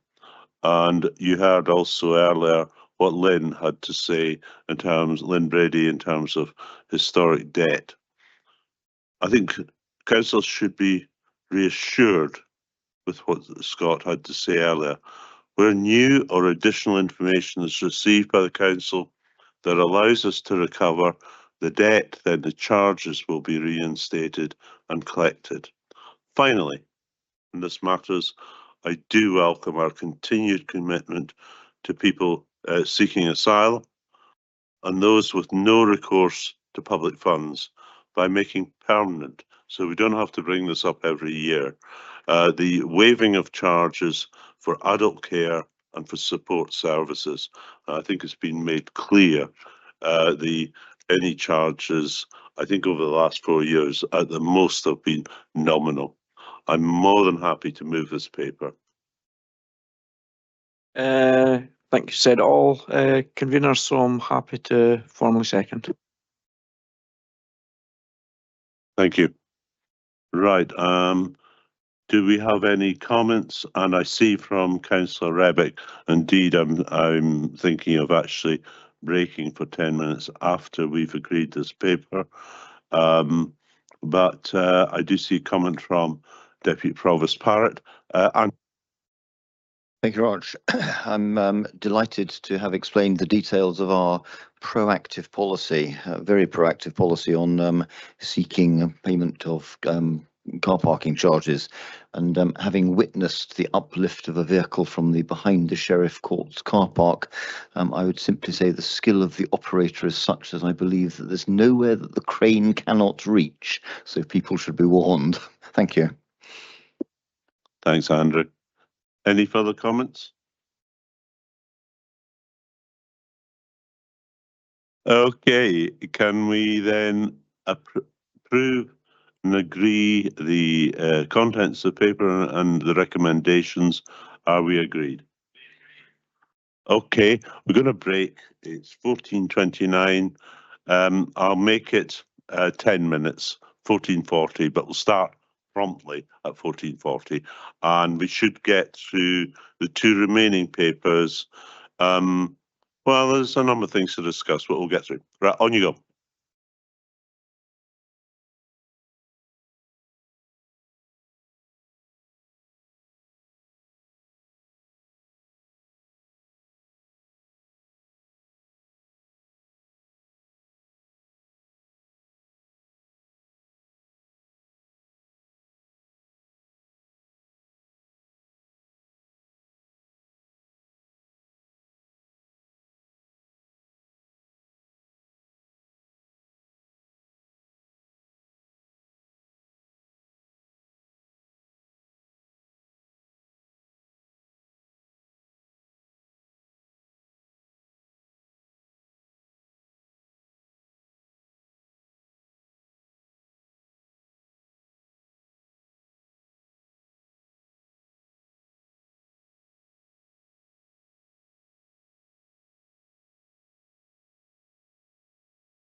Right. And it is indeed 14:40, so thanks. And you've all had a bit of a break. Right, the next paper is on people and culture strategy, and that's going to be introduced by Greg Boland, and he's on my right at the end of the table here, but we've also got present Pauline Johnson and Fiona Thompson, so I think we've got adequate people to answer any questions that might arise. But first of all, Greg, can you introduce the paper? Thank you. Thank you, Convener, and good afternoon, councillors. The report today provides you with an update on the activities undertaken since last year's approval of the People and Culture Strategy and to request agreement for the plan direction for the year ahead. The strategy is designed around the Council's values of ambition, passion and integrity. It provides a sustainable approach to workforce planning and is aligned with the Council's plans and strategies. The objective of the strategy is to enable the delivery of sustainable approach to workforce development and a flexible and agile workforce with the right skills, values and attitudes to meet the needs of our communities now and into the future. The landscape in which we operate has continued to change over the past year, and this report outlines ways in which we have strengthened our approach, identified specific actions which will make a difference, and steps being taken to deliver these. This will ensure we develop our workforce to be prepared and able to adapt to meet our current and future service delivery requirements. Section 4.4 highlights the work of the newly established Workforce Planning Board. The board has taken responsibility for the delivery of the actions associated with the strategy. Section 4.4 also provides other examples of the work undertaken by the board, including the establishment of a cross-council approach to workforce planning, the work being undertaken to enhance our recruitment processes, and how we continue to develop our employee offer to young people of Perth and Kinross. The strategic leadership team have engaged with the implementation of the strategy, participating in the Workforce Planning Board, creating their service workforce plans, being represented on working groups, developing our recruitment processes, and supporting the initiatives and opportunities designed to connect the council as employer with young people. Appendix 1 provides more detail about the activities that have been undertaken over the last year and updates the actions contained within the strategy document. These measures include increasing the proportion of our workforce under the age of 30 from 10.9 to 12.2%, a reduction in our sickness absence levels by 18% for teaching staff and 4% for other members of staff, increased uptake of our Employees Assistance Programme. This strategy document includes workforce demographic information at the time of its production. This information has been updated in Appendix 2 using information for financial year 24-25. Paragraph 4.5 outlines the key themes of the work that's proposed over the next year. These include further development of our workforce plans, supporting our young people and their transition to work through work experience opportunities, apprenticeships and training programmes, developing our employees and their career progression to address skills, challenges and future demand, developing our current and future leaders through structured programmes, working to support the health and well-being of our employees, including a commitment to end violence at work charter.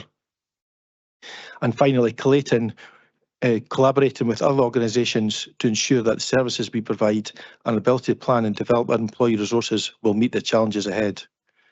Together with our partners and key stakeholders, we will create a solid foundation to coordinate planning, focus on need and deliver on our vision of a Perth and Kinross where everyone can live well, free from poverty and inequality. And as convener said, myself, Pauline and Fiona are happy to take any questions. Thank you. Greg, thank you very much. Do you have any questions? And first question is Bailey Ahern. Chris. Thank you very much, convener. Yeah, my question, well, thank you for the paper, but my question is on Appendix 1, item 11 in the table about violence and aggression. And this is a multi-part question. So the first one is the two figures we see there for 23, 24, 24, 25. Are those figures covering the same time period in each year?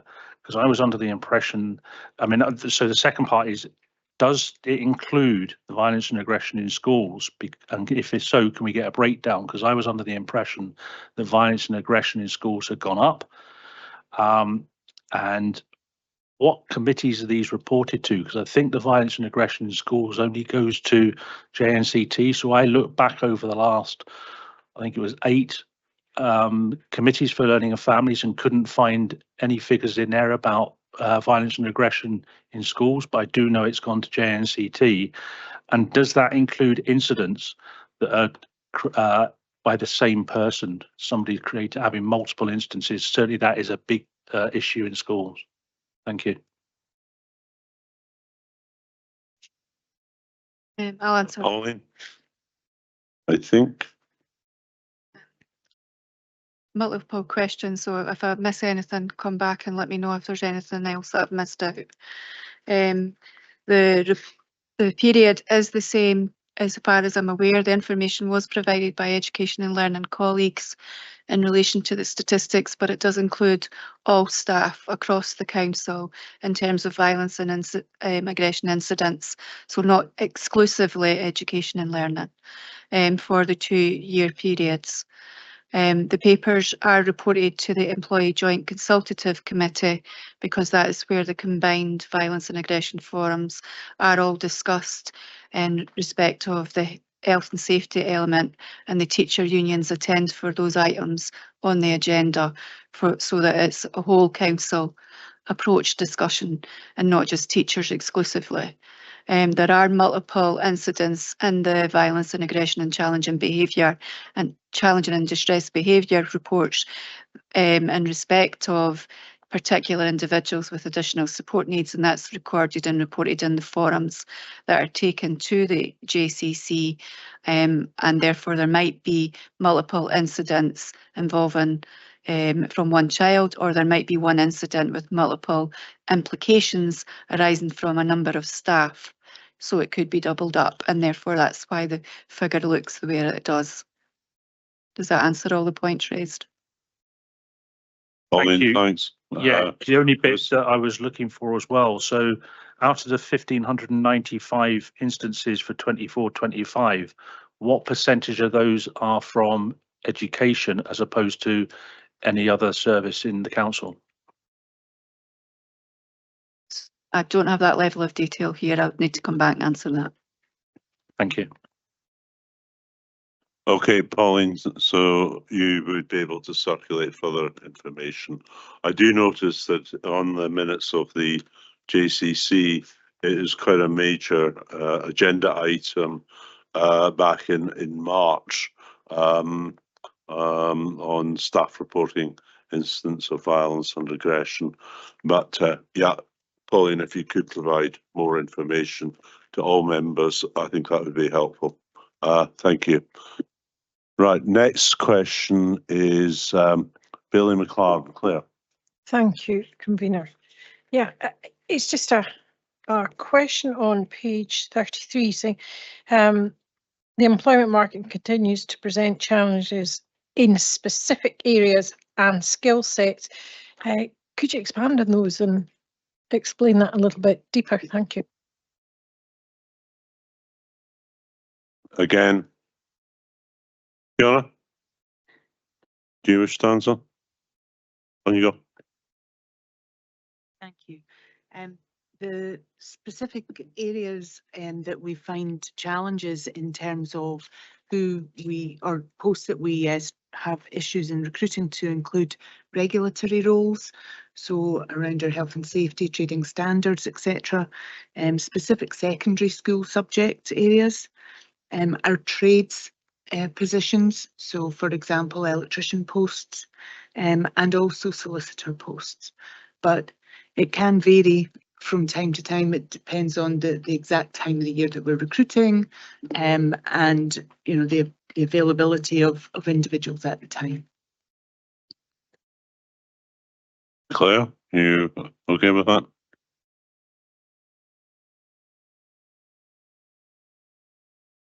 The next question is Councillor Stewart. Colin. Thanks, convener. noting the sort of key action around attracting and retaining more young people, I was intrigued by the pilot of summer internship opportunities for school leavers in this month and next to raise their awareness of opportunities. And I just wondered how many people we had recruited into that, what the size of the cohort is. Okay. Pauline, Fiona. We've recruited 5 young people in this year's pilot, and they are in areas that are aligned to our future modern apprentice recruitment, to try and give them an insight and hopefully encourage them to apply to the actual modern apprentice scheme.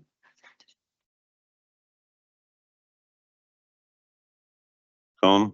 The next question is Deputy Provost Andrew Parrott. Andrew. Thank you very much. I'm looking at Appendix 2, the workforce data update. And I note that as of March 25, we have 5,190 full-time equivalents.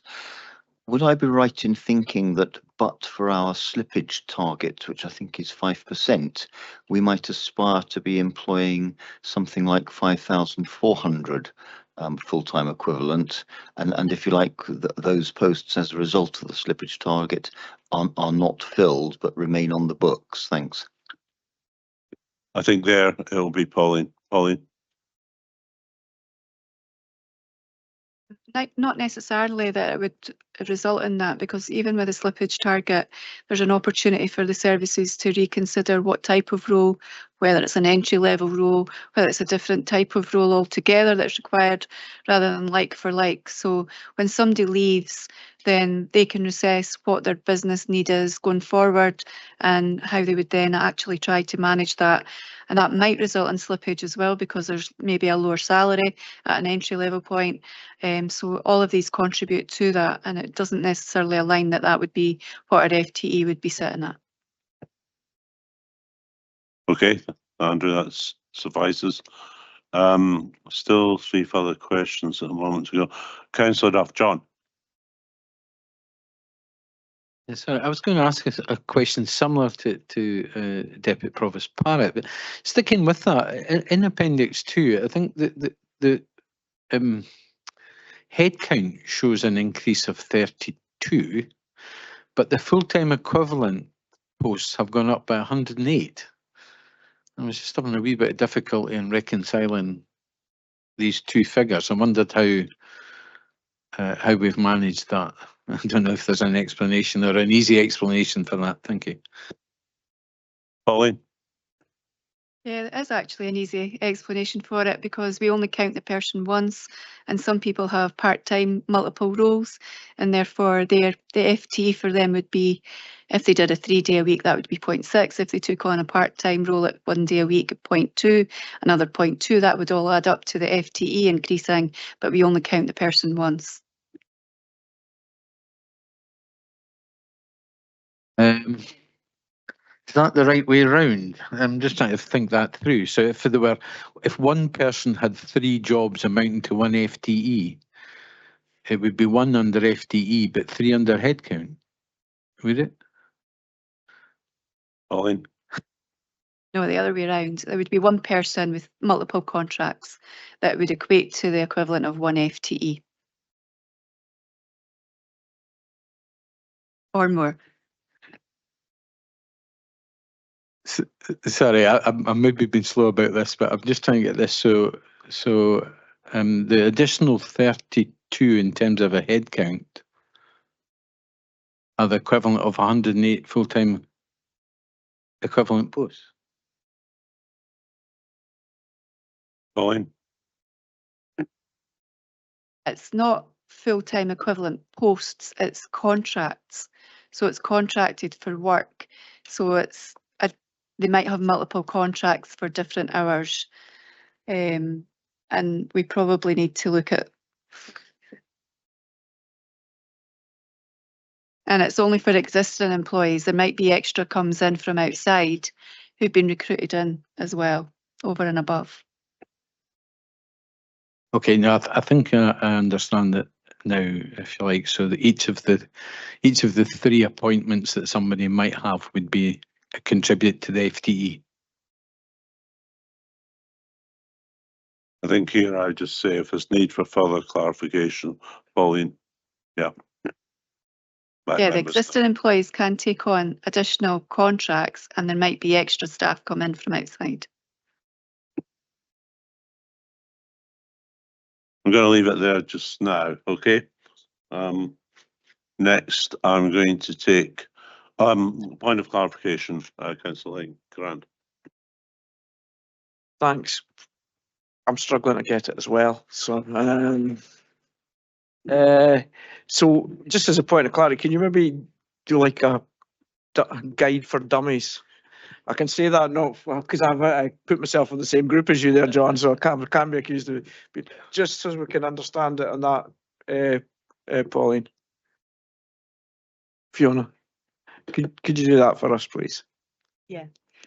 Just I'm not talking about now. Just you can do it and send it to us so we can read it. Yeah. Okay. Thanks. Yeah, we're not going to get full clarification right now, but I do think it's something we've got certainty on, especially as we move forward with the strategy overall. And these are valid points have been raised. Next question I'm going to take is, I've got point of clarification from Councillor Stewart. Thanks, convener. I put it in before you said let's move on, but I had the same question as Councillor Duff myself initially, but I noticed also that the number of people working full-time has increased by a percentage and the number of people working part-time has decreased by a percentage. So that shift from part-time to full-time roles would also not change the headcount necessarily, but change the number of full-time equivalent within the council staff, I think. But as you say, if we're getting a briefing on that, I'll let it drop. Okay, I don't think we're going to resolve this today, and in fact we might tie ourselves up in knots. I think if we can get a communication from Pauline and HR and set out things more clearly. Next question on my list I see is Bailey Ahern, but in fact he's already asked the question, so it's Councillor Barrett. Peter. Thanks, convener. I notice on Appendix 2 of the report, under ethnicity, it states that the organisation is 98% white. There's kind of 3% minority ethnic community in Perth and Kinross, or just over 3%. There isn't anything I can see in the action plan that would look to shape Perth and Kinross as an employer to be more representative of the communities it serves. Is there anything that we're doing in that regard? Pauline, Fiona. Yes. Good question. As a subgroup of the Workforce Planning Board, we have an employer of choice group, and they are looking at ways in which we can attract or make our employment offer more attractive to a wider audience and increase our diversity of our employee base. We should also point out that the information provided is on a voluntary basis, so it does not necessarily cover all of our employees, our entire workforce. Peter? Yeah, thanks for that, Kieran. I appreciate the point that it's a kind of self-reporting issue. I think it might be useful if we could have a presentation maybe to the Equality Strategic Forum or the Community Equalities Advisory Group on the sort of work we're doing in that regard, just to highlight that with the communities themselves. So maybe pick that up later. Okay, valid point. And you can take that on board. I think it's probably the final question on this paper, and that's back to, I see John Duff is also going to come in. Bailey Ahern, Chris. Thank you.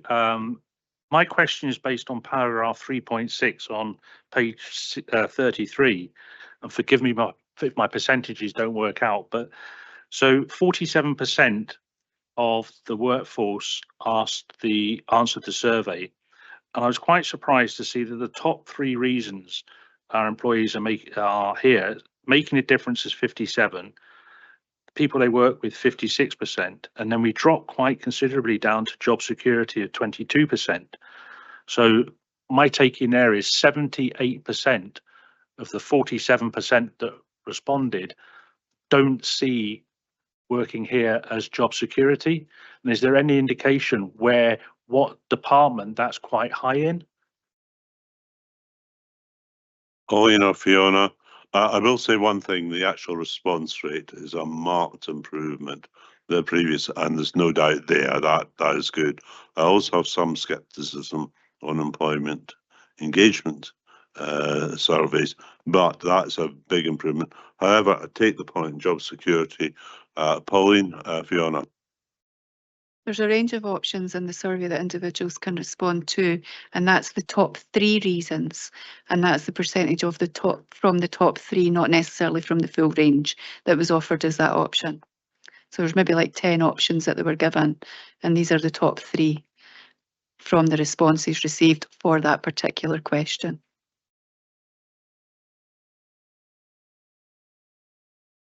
So each employee gets 10 options, and but they can only fill in for 3, or what? Tell me. No, they have a number of options and rank those in their order of what is important to them. So the figure there relates to the number who ranked security as either first, second or third. But it does not mean that it wasn't important to them, it just wasn't in their top 3 reasons for working here. Okay, I think I get your gist. Okay, final question, John Dove. Thanks, Convener. In paragraph 3.3, there's a pie chart there, and it talks about skills funding.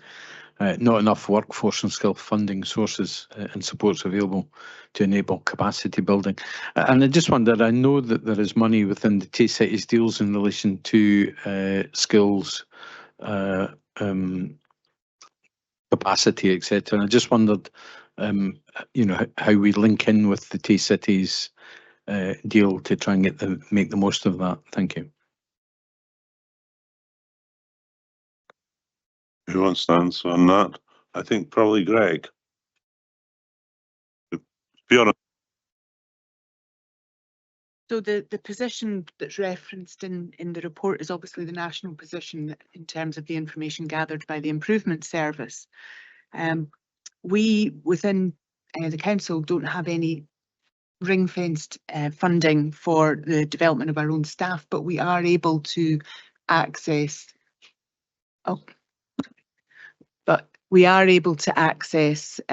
the publicly available training and development opportunities that come through the Tay City deal, and obviously make every effort to do that.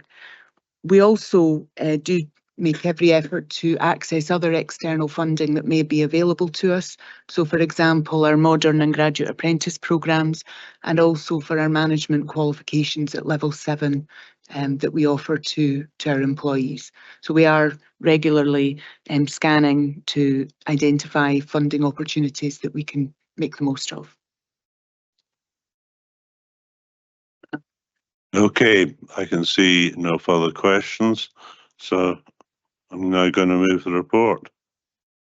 The original People and Culture Strategy overall, that was approved and implemented just a year ago in 2024.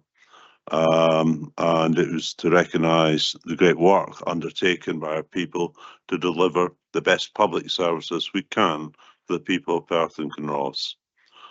This update, also the actions plan for year 2, is part of a overall 4-year strategy. I think it's important that we recognise and value the contribution of our people and continue to support and create the foundations to allow them to develop, to thrive, and to implement best practice approaches in its support of our communities across Perth and Kinross. People are at the heart of what we do, as Greg mentioned and stated earlier. This strategy, these actions demonstrate our continued support to giving support to our employees with a focus on workforce planning and to their own personal and career development, along with their health, their well-being, as we address the significant changes, opportunities and challenges that the Council faces and will continue to face. The strategy was created around our values of ambition, of compassion, of integrity. The actions, the progress set out in this report emphasise the importance of these and the associated behaviours in our day-to-day work within the Council, as well as with external partners and those who serve across our communities. It demonstrates our intent to ensure that fairness and equity continue to be central to our employment policies. It shows our commitment to continuing to promote equality and diversity in all aspects of our employment practice. The work that's been undertaken has established the foundations necessary to develop robust, sustainable processes which will support delivery over the lifetime of the strategy. It's identified areas of priority, and from this the proposed actions for the second year of the strategy. These actions will, first of all, further develop the attractiveness of Perth and Kinross Council as an employer to all prospective employees. Secondly, to identify and develop approaches to create the skill sets which will support the adaptability of our workforce as we do indeed face future challenges and change. 3, develop our young workforce, especially those under the age of 30, through the provision of employment and training opportunities. And finally, develop a future leadership cohort with the implementation of a blend of development activities. It also recognises the importance of these actions being underpinned by a focus on inclusion and the health and well-being of all of our people. The strategy and the actions proposed for year 2 will therefore provide a direction and focus for the continuous improvement necessary to maintain our workforce development and its fitness to deliver Perth and Kinross. Everyone can live life well, free from poverty and inequality. I recommend approval of the recommended actions designed to support the second year of the implementation of this strategy. I'm pleased to move the report. Thanks, Convener.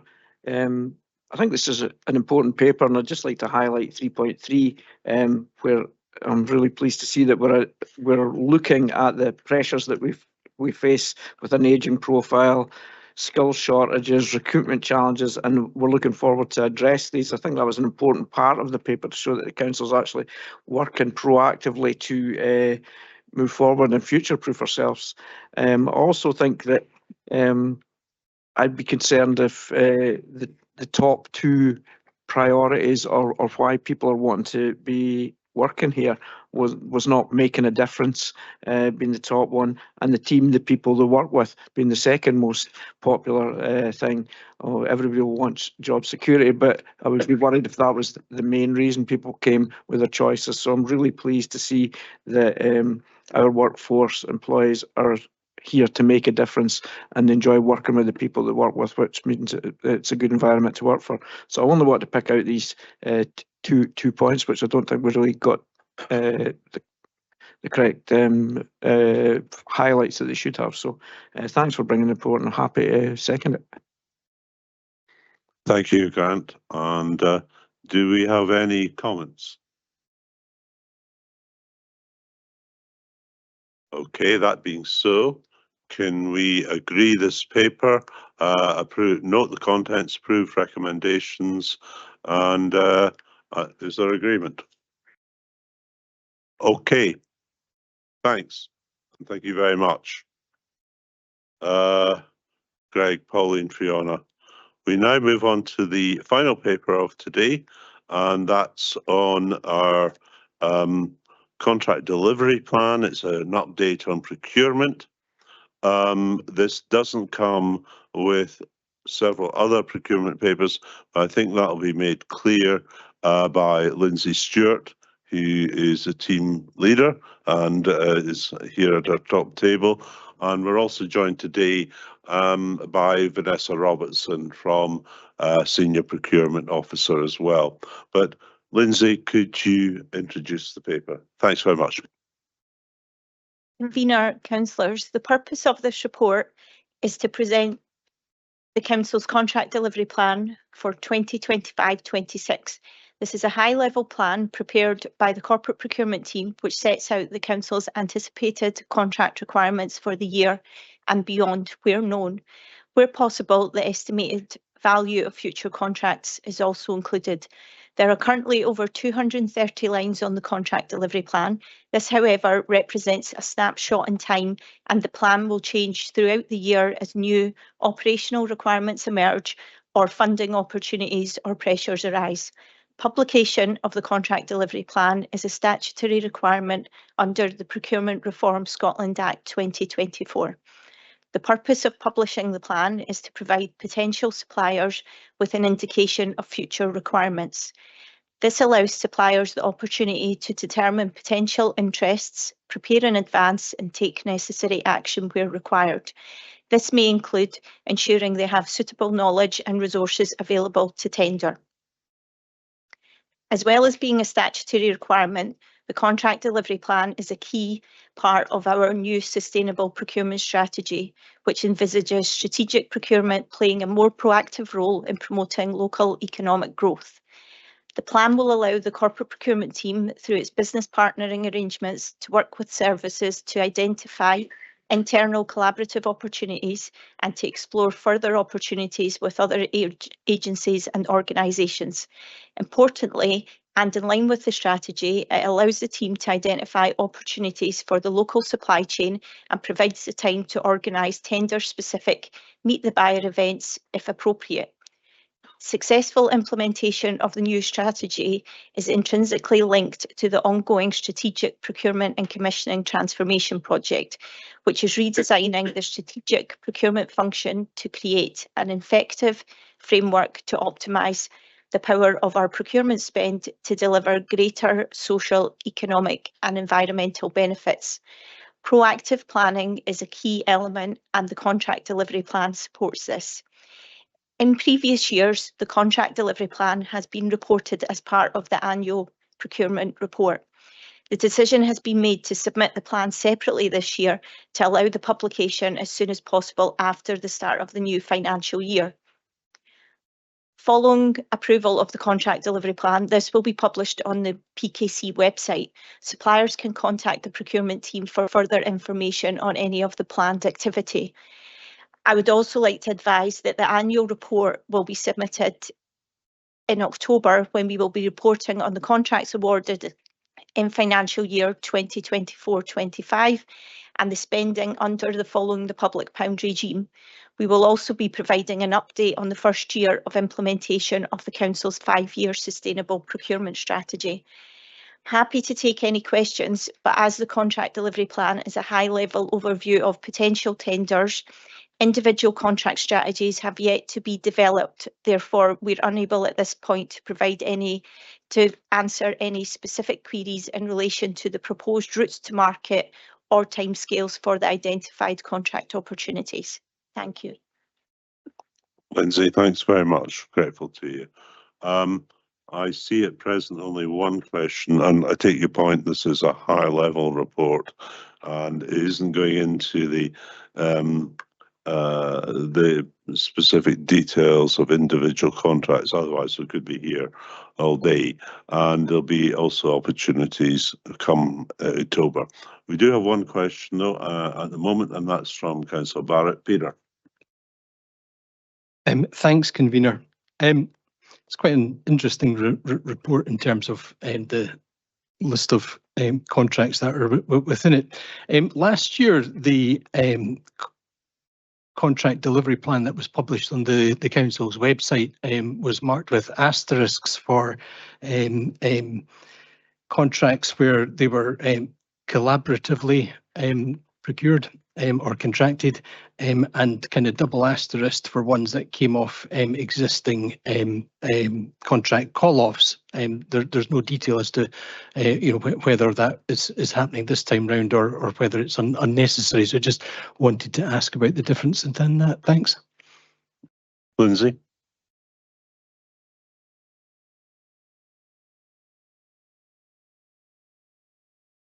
Sorry.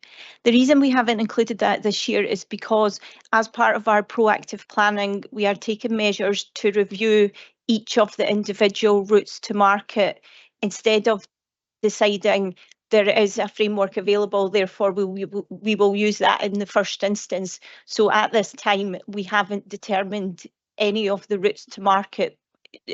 One of the key reasons for that is because although there may be a framework available, there may not be local suppliers on that. So as part of our strategy, what we're looking to do is actually determine is use of a national framework the best route to market for us, or should we be going out to the open market because there is a local supply base? So that's the key reason that we've not included that at this point.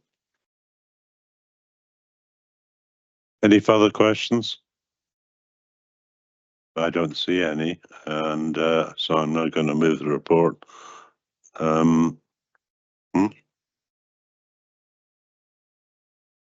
It's not a question, or I can try and phrase it as a question.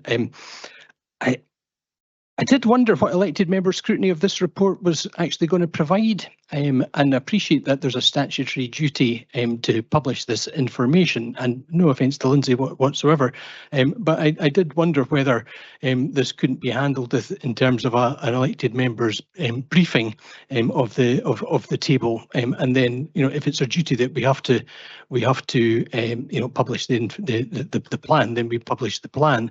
But does it actually require elected members to authorise it? I couldn't tell you whether there's something missing from this table or not, or whether there's something there that shouldn't be.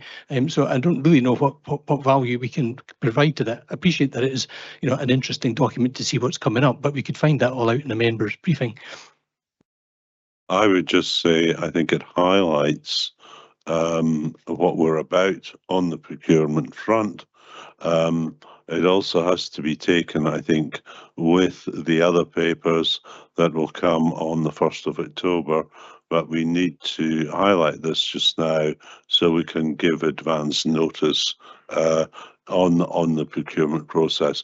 I actually think it is, it's trying to give members of this committee sufficient information. There's lots of things that you can do via a elected member briefing, but I think procurement really is an important aspect of what the council does, and I don't think we're probably not going to take an excessive amount of time on this report. I think it's useful. Councillor Lane, Grant. Could maybe agree, but on 4.1 it says the report requirement is set out in the council scheme of administration and the council's contract rules. So yeah, if I could just come back on that, I looked at the council scheme of administration. There is no reference at all to the contract delivery plan within the scheme of administration, and I tried to search for the contract rules and couldn't find them. So maybe it's just a case of checking whether the paragraph 4.1 is still valid, and that these are it is a report that requires to come to us. So. Okay, we can look at things again, but I don't see any harm with this plan coming before this committee, and then we will go into procurement in much greater depth come the next meeting, Finance and Resources, on, I think it's 1st of October. But anyway, I'm going to move this report. The council does have a statutory duty under procurement legislation to set out its planned procurement activity for future years. The report before you today hence presents the council's contract delivery plan for 25-26 and for future years where known. The plan itself reflects a snapshot in time, and it's undoubtedly going to be changed and added to throughout the year. And there may well be some changes prior to 31st of October, but it is to highlight this. The purpose of it is to give the market advance notice of the council's anticipated contract needs, benefiting suppliers by allowing them time to plan and prepare to take advantage of potential tendering opportunities. In the past, the contract delivery plan has been presented alongside the annual report for the preceding year, and that's usually generally presented to committee in the autumn once all relevant data from external bodies becomes available, and it does take time to gather that data and evidence. I understand that the annual report for 24-25 will indeed be submitted to Finance and Resource Committee on the 1st of October. The report will include 1, contracts awarded in 24-25, and that's an area, for instance, where Vanessa here is very much involved. The report in terms of following the public pound for 24-25, and also an update on the first year of implementation of the Council's 5-year sustainable procurement strategy.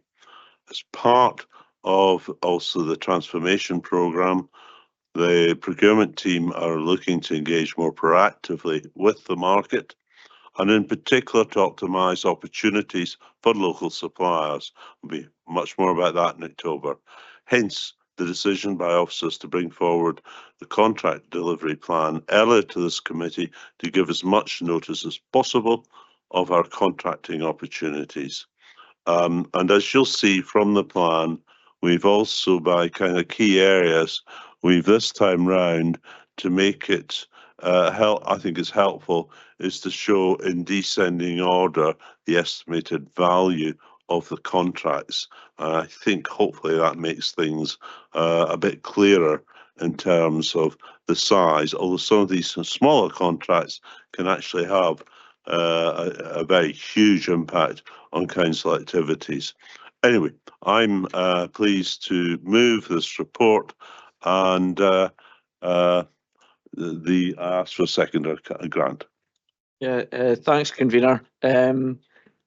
I actually found it quite interesting to see what we're going to be doing moving forward, and probably having a paper here drew it more attention than it being an elected member briefing. So we can have the debate. You'll be surprised that I'm not as au fait with the council scheme of administration or contract rules as some other elected members, but we can have a look at that and see if it needs to come moving forward. So thanks for raising that. But yeah, thanks for bringing the paper together. There's a lot of interesting projects that the local authority will be putting out to tender. So it'll be interesting to see if they're a hostage to fortune and check these dates at when they're allocated and everything. So thanks very much for bringing it forward, and happy to second the paper. Okay, do we have any comments? No? Right, can we then all agree this paper and the contents therein? Agreed? Right. That, from what I can see, concludes the meeting. I actually do think, the plan, you look at the various projects, I think it's quite fascinating, some of the stuff there. But, and there's a number of things I want to find out more on. But anyway, thank you for coming along today. And we next meet in just over 3 months on the 1st of October. But I just conclude, and fine. And basically,